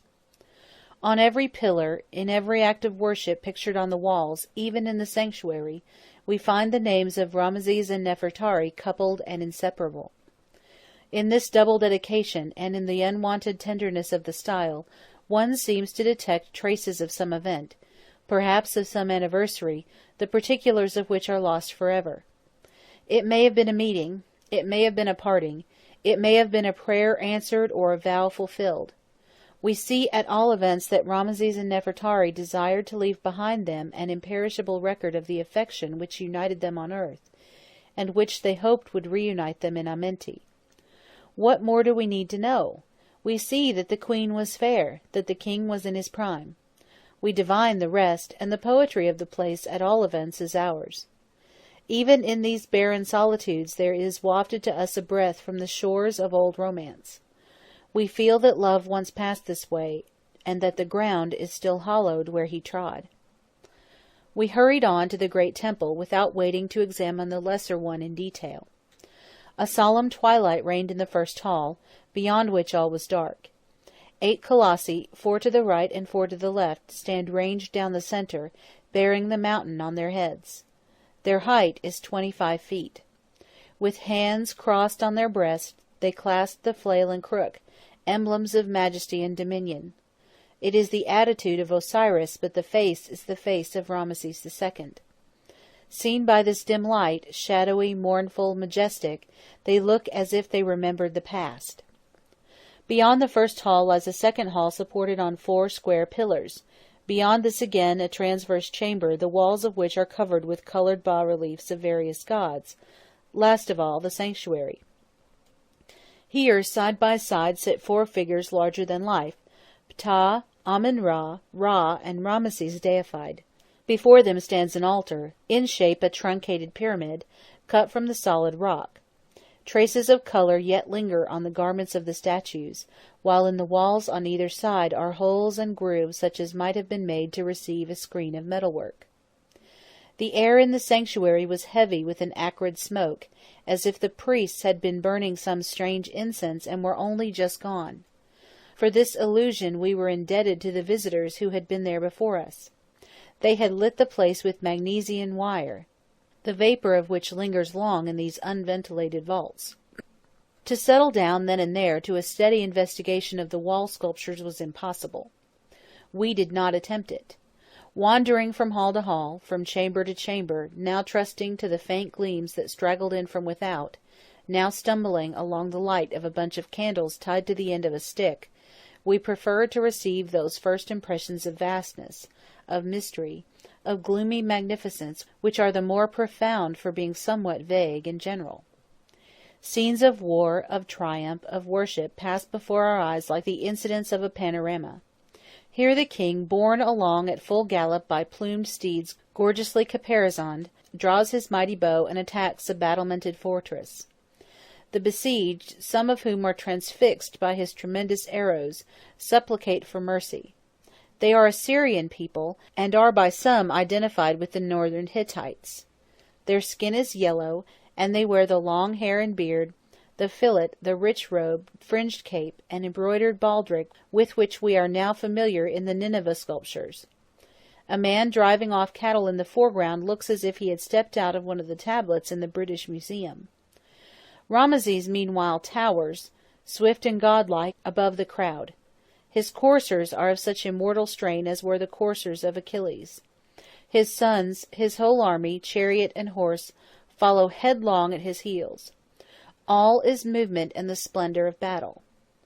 Farther on we see the king returning in state, preceded by his prisoners of war. Tied together in gangs, they stagger as they go, with heads thrown back and hands uplifted. These, however, are not Assyrians, but Abyssinians and Nubians, so true to the type, so thick-lipped, flat-nosed, and woolly-headed, that only the pathos of the expression saves them from being ludicrous. It is naturalness pushed to the verge of caricature. A little farther still, and we find Rameses leading a string of these captives into the presence of Amun-Ra, Mot, and Khonos. Amun-Ra weird and unearthly, with his blue complexion and towering plumes, Mot wearing the crown of Upper Egypt, Khonos by a subtle touch of flattery depicted with the features of the king. Again to the right and left of the entrance, Rameses, thrice the size of life, slays a group of captives of various nations. To the left Amun-Ra, to the right Ra-Harmachis approve and accept the sacrifice. In the second hall we see as usual the procession of the sacred bark. Ptah, Khem, and Bast, gorgeous in many-coloured garments, gleam dimly like figures in faded tapestry from the walls of the transverse corridor. But the wonder of Abu Simbel is the huge subject on the north side of the Great Hall. This is a monster battle-piece which covers an area of 57 feet and 7 inches in length by 25 feet 4 inches in height and contains over 1,100 figures. Even the heraldic cornice of cartouches and asps which runs round the rest of the ceiling is omitted on this side, so that the wall is literally filled with the picture from top to bottom. Fully to describe this huge design would take many pages. It is a picture gallery in itself. It represents not a single action, but a whole campaign. It sets before us with Homeric simplicity the pomp and circumstance of war, the incidents of camp life, and the accidents of the open field. We see the enemy's city with its battlemented towers and triple moat, the besiegers' camp and the pavilion of the king, the march of infantry, the shock of chariots, the hand-to-hand melee, the flight of the vanquished, the triumph of Pharaoh, the bringing in of the prisoners, the counting of the hands of the slain. A great river winds through the picture from end to end, and almost surrounds the invested city. The king in his chariot pursues a crowd of fugitives along the bank.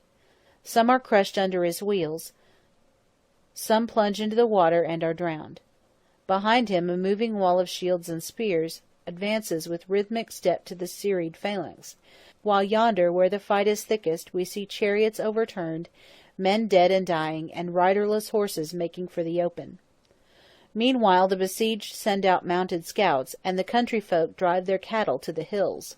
A grand frieze of chariots charging at full gallop divides the subject lengthwise, and separates the Egyptian camp from the field of battle.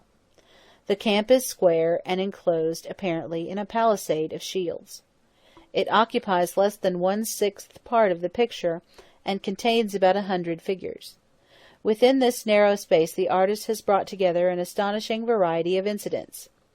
The horses feed in rows from a common manger, or wait their turn and impatiently paw the ground. Some are lying down.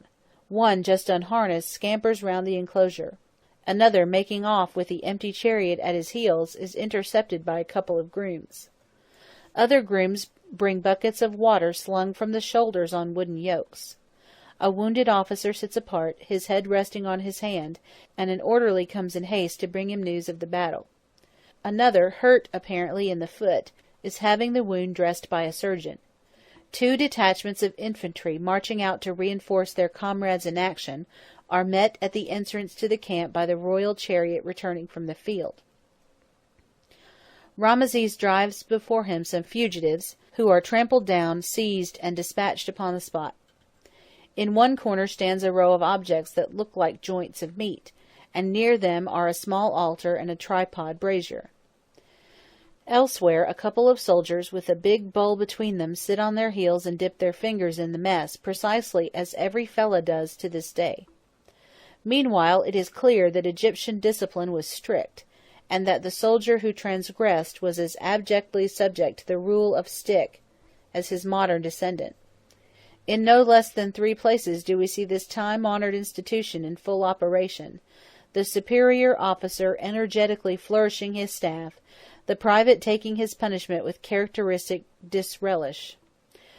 In the middle of the camp, watched over by his keeper, lies Rameses' tame lion, while close against the royal pavilion a hostile spy is surprised and stabbed by the officer on guard. The pavilion itself is very curious. It is evidently not a tent but a building, and was probably an extemporaneous construction of crude brick. It has 4 arched doorways, and contains in one corner an object like a cabinet, which has 2 sacred hawks for supporters. This object, which is in fact almost identical with the hieroglyphic emblem used to express a royal panegyric or festival, stands no doubt for the private oratory of the king. 5 figures kneel before it in adoration. To enumerate all or half the points of interest in this amazing picture would ask altogether too much space. Even to see it, with time at command and all the help that candles and magnesium torches can give, is far from easy. The relief is unusually low, and the surface, having originally been covered with stucco, is purposely roughened all over with tiny chisel marks, which painfully confuse the details. Nor is this all. Owing to some kind of saline ooze in that part of the rock, the stucco has not only peeled off, but the actual surface is injured. It seems to have been eaten away, just as iron is eaten by rust. A few patches adhere, however, in places and retain the original coloring. The river is still covered with blue and white zigzags to represent water. Some of the fighting groups are yet perfect, and two very beautiful royal chariots, one of which is surmounted by a richly ornamented parasol canopy, are as fresh and brilliant as ever. The horses throughout are excellent. The chariot frieze is almost Panathenaic in its effect of multitudinous movement, while the horses in the camp of Rameses, for naturalness and variety of treatment, are perhaps the best that Egyptian art has to show. It is worth noting also that a horseman, that rara avis, occurs some 4 or 5 times in different parts of the picture. The scene of the campaign is laid in Syria. The river of blue and white zigzags is the Orontes. The city of the besieged is Kadesh or Cadiz. The enemy are the Kheta. The whole is, in fact, a grand picture epic of the events immortalized in the poem of Pentar, that poem which M. Derouget has described as a sort of Egyptian Iliad. The comparison would, however, apply to the picture with greater force than it applies to the poem. Pentar, who was in the first place a courtier and in the second place a poet, has sacrificed everything to the prominence of his central figure. He is intent upon the glorification of the king, and his poem, which is a mere paean of praise, begins and ends with the prowess of Rameses Mer Amen. If, then, it is to be called an Iliad, it is an Iliad from which everything that does not immediately concern Achilles is left out. The picture, on the contrary, though it shows the hero in combat and triumph, and always of colossal proportions, yet has space for a host of minor characters.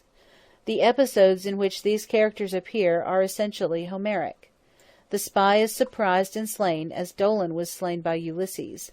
The men feast and fight and are wounded, just like the long-haired sons of Achaia, while their horses, loosed from the yoke, eat white barley and oats, hard by their chariots, waiting for the dawn. Chapter 16. Abu Simbel, Part 3. Like Homer, too, the artist of the battle-piece is careful to point out the distinguishing traits of the various combatants. The Kheta go 3 in a chariot, the Egyptians only 2. The Kheta wear a moustache and a scalp lock. The Egyptians pride themselves on a clean shave and cover their bare heads with ponderous wigs. The Sardinian contingent cultivate their own thick hair, whiskers, and mustachios, and their features are distinctly European. They also wear the curious helmet, surmounted by a ball and 2 spikes, by which they may always be recognized in the sculptures. These Sardinians appear only in the border frieze next to the floor. The sand had drifted up just at that point, and only the top of one fantastic helmet was visible above the surface. Not knowing in the least to what this might belong, we set the men to scrape away the sand, and so quite by accident uncovered the most curious and interesting group in the whole picture. The Sardinians, in Egyptian Shardana, seem to have been naturalized prisoners of war drafted into the ranks of the Egyptian army, and are the first European people whose name appears on the monuments. There is but 1 hour in the 24 at which it is possible to form any idea of the general effect of this vast subject, and that is at sunrise. Then only does the pure day stream in through the doorway and temper the gloom of the side aisles with light reflected from the sunlit floor. The broad divisions of the picture and the distribution of the masses may then be dimly seen. The details, however, require candlelight, and can only be studied a few inches at a time. Even so, it is difficult to make out the upper groups without the help of a ladder. Salome, mounted on a chair and provided with 2 long sticks lashed together, could barely hold his little torch high enough to enable the writer to copy the inscription on the middle tower of the fortress of Kadesh. It is fine to see the sunrise on the front of the great temple, but something still finer takes place on certain mornings of the year in the very heart of the mountain. As the sun comes up above the eastern hilltops, one long, level beam strikes through the doorway, pierces the inner darkness like an arrow, penetrates to the sanctuary, and falls like fire from heaven upon the altar at the feet of the gods. No one who has watched for the coming of that shaft of sunlight can doubt that it was a calculated effect, and that the excavation was directed at one especial angle in order to produce it.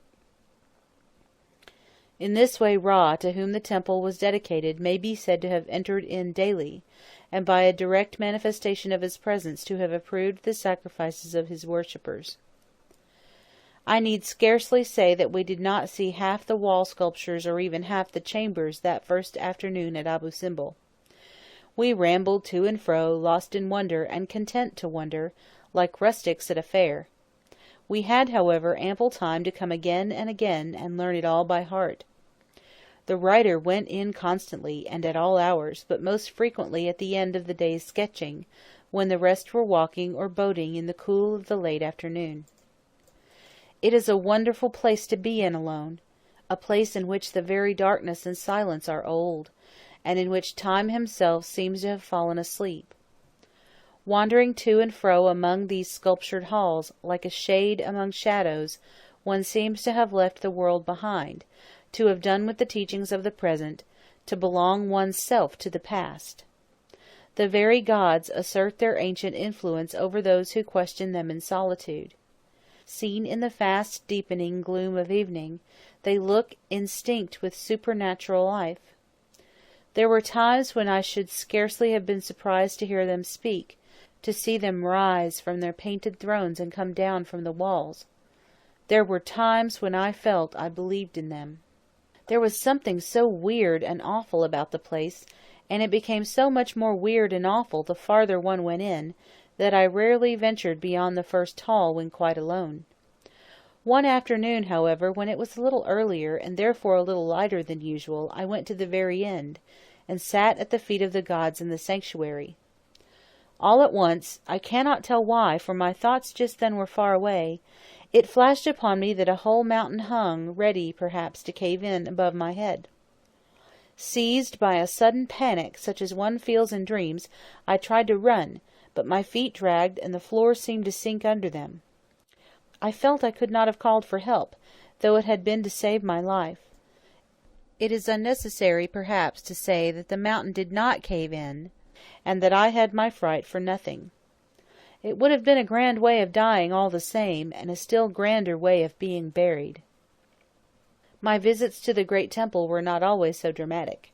I sometimes took Salome, who smoked cigarettes when not on active duty, or held a candle while I sketched patterns of cornices, head-dresses of kings and gods, designs of necklaces and bracelets, heads of captives, and the like.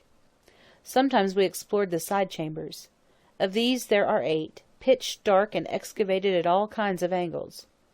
2 or 3 are surrounded by stone benches cut in the rock, and in one the hieroglyphic inscriptions are part cut, part sketched in black and left unfinished.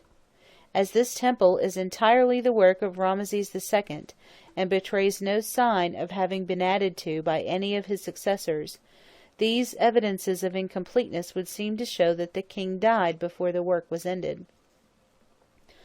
I was always under the impression that there were secret places yet undiscovered in these dark chambers, and Salome and I were always looking for them. At Dendera, at Edfu, at Medinet Habu, at Philae, there have been found crypts in the thickness of the walls and recesses under the pavements, for the safe-keeping of treasure in time of danger.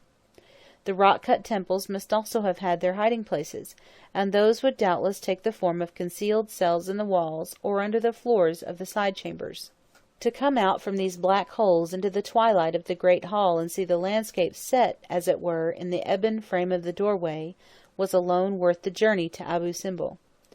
The sun being at such times in the west, the river, the yellow sand island, the palms and tamarisks opposite, and the mountains of the eastern desert were all flooded with a glory of light and colour to which no pen or pencil could possibly do justice. Not even the mountains of Moab in Helmut Hunt's Scapegoat were so warm with rose and gold. Thus our days passed at Abu Simbel, the workers working, the idlers idling, the strangers from the outer world now and then coming and going. The heat on shore was great, especially in the sketching tents, but the north breeze blew steadily every day from about an hour after sunrise till an hour before sunset, and on board the dahabeah it was always cool. The happy couple took advantage of this good wind to do a good deal of boating, and by judiciously timing their excursions, contrived to use the tail of the day's breeze for their trip out, and the strong arms of 4 good rowers to bring them back again. In this way they managed to see the little rock-cut temple of Pharag, which the rest of us unfortunately missed. On another occasion they paid a visit to a certain sheikh who lived at a village about 2 miles south of Abu Simbel. He was a great man as Nubian magnates go. His name was Hassan ibn Rashwan el-Kashif, and he was a grandson of that same old Hassan Kashif who was vice-regent of Nubia in the days of Burckhardt and Belzoni. He received our happy couple with distinguished hospitality, killed a sheep in their honour, and entertained them for more than 3 hours. The meal consisted of an endless succession of dishes, all of which, like that bugbear of our childhood, the hated air with variations, went on repeating the same theme under a multitude of disguises, and whether roast, boiled, stewed, or minced, served on skewers, smothered in rice, or drowned in sour milk, were always mouton au fond. We now despaired of ever seeing a crocodile, and but for a trail that our men discovered on the island opposite, we should almost have ceased to believe that there were crocodiles in Egypt. The marks were quite fresh when we went to look at them. The creature had been basking high and dry in the sun, and this was the point at which he had gone down again to the river. The damp sand at the water's edge had taken the mould of his huge fleshy paws, and even of the jointed armour of his tail, though this last impression was somewhat blurred by the final rush with which he had taken to the water. I doubt if Robinson Crusoe, when he saw the famous footprint on the shore, was more excited than we of the Philae at the sight of this genuine and undeniable trail. As for the idle man, he flew at once to arms and made ready for the fray. He caused a shallow grave to be dug for himself a few yards from the spot, then went and lay in it for hours together, morning after morning, under the full blaze of the sun, flat, patient, alert, with his gun ready cocked and a Pall Mall budget up his back. It was not his fault if he narrowly escaped sunstroke, and had his labour for his reward. That crocodile was too clever for him, and took good care never to come back. Our sailors, meanwhile, though well pleased with an occasional holiday, began to find Abu Simbel monotonous. As long as the Bagstones stayed, the 2 crews met every evening to smoke and dance and sing their quaint roundelays together. But when rumours came of the wonderful things already done this winter above Wadi Halfa, rumours that represented the Second Cataract as a populous solitude of crocodiles, then our faithful consort slipped away one morning before sunrise, and the Philae was left companionless. Seeing that the men's time hung heavy on their hands, our painter conceived the idea of setting them to clean the face of the northernmost Colossus, still disfigured by the plaster left on it when the great cast was taken by Mr. Hay more than half a century before. This happy thought was promptly carried into effect. A scaffolding of spars and oars was at once improvised, and the men, delighted as children at play, were soon swarming all over the huge head, just as the carvers may have swarmed over it in the days when Rameses was king. All they had to do was to remove any small lumps that might yet adhere to the surface, and then tint the white patches with coffee. This they did with bits of sponge tied to the end of sticks, but Rais Hassan, as a mark of dignity, had one of the painter's old brushes, of which he was immensely proud. It took them 3 afternoons to complete the job, and we were all sorry when it came to an end. To see Rais Hassan artistically touching up a gigantic nose almost as long as himself, Riscali and the cook boy staggering to and fro with relays of coffee brewed thick and slab for the purpose, Salome perched cross-legged like some complacent imp on the towering rim of the great shent overhead, the rest chattering and skipping about the scaffolding like monkeys, was, I venture to say, a sight more comic than has ever been seen at Abu Simbel before or since. Rameses' appetite for coffee was prodigious. He consumed I know not how many gallons a day. Our cook stood aghast at the demand made upon his stores. Never before had he been called upon to provide for a guest whose mouth measured 3 feet and a half in width. Still, the result justified the expenditure. The coffee proved a capital match for the sandstone, and though it was not possible wholly to restore the uniformity of the original surface, we at least succeeded in obliterating those ghastly splotches, which for so many years have marred this beautiful face as with the unsightliness of leprosy.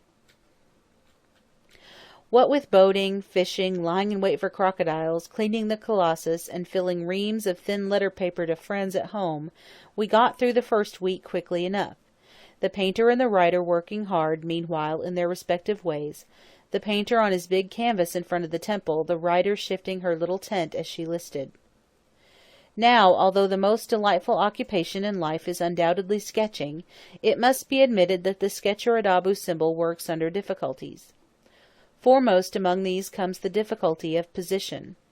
The great temple stands within about 25 yards of the brink of the bank, and the lesser temple within as many feet, so that to get far enough from one's subject is simply impossible. The present writer sketched the small temple from the deck of the dahabeah, there being no point of view obtainable on shore. Next comes the difficulty of color. Everything, except the sky and the river, is yellow. Yellow, that is to say, with a difference, yellow ranging through every gradation of orange, maize, apricot, gold, and buff. The mountains are sandstone, the temples are sandstone, the sand slope is powdered sandstone from the sandstone desert. In all these objects the scale of color is necessarily the same. Even the shadows, glowing with reflected light, give back tempered repetitions of the dominant hue. Hence it follows that he who strives, however humbly, to reproduce the facts of the scene before him is compelled, bon gré, mal gré, to execute what some young painters would nowadays call a symphony in yellow. Lastly, there are the minor inconveniences of sun, sand, wind, and flies. The whole place radiates heat, and seems almost to radiate light. The glare from above and the glare from below are alike intolerable.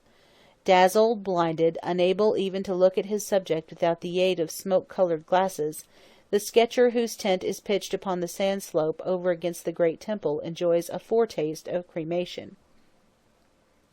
When the wind blows from the north, which at this time of the year is almost always, the heat is perhaps less distressing, but the sand is maddening.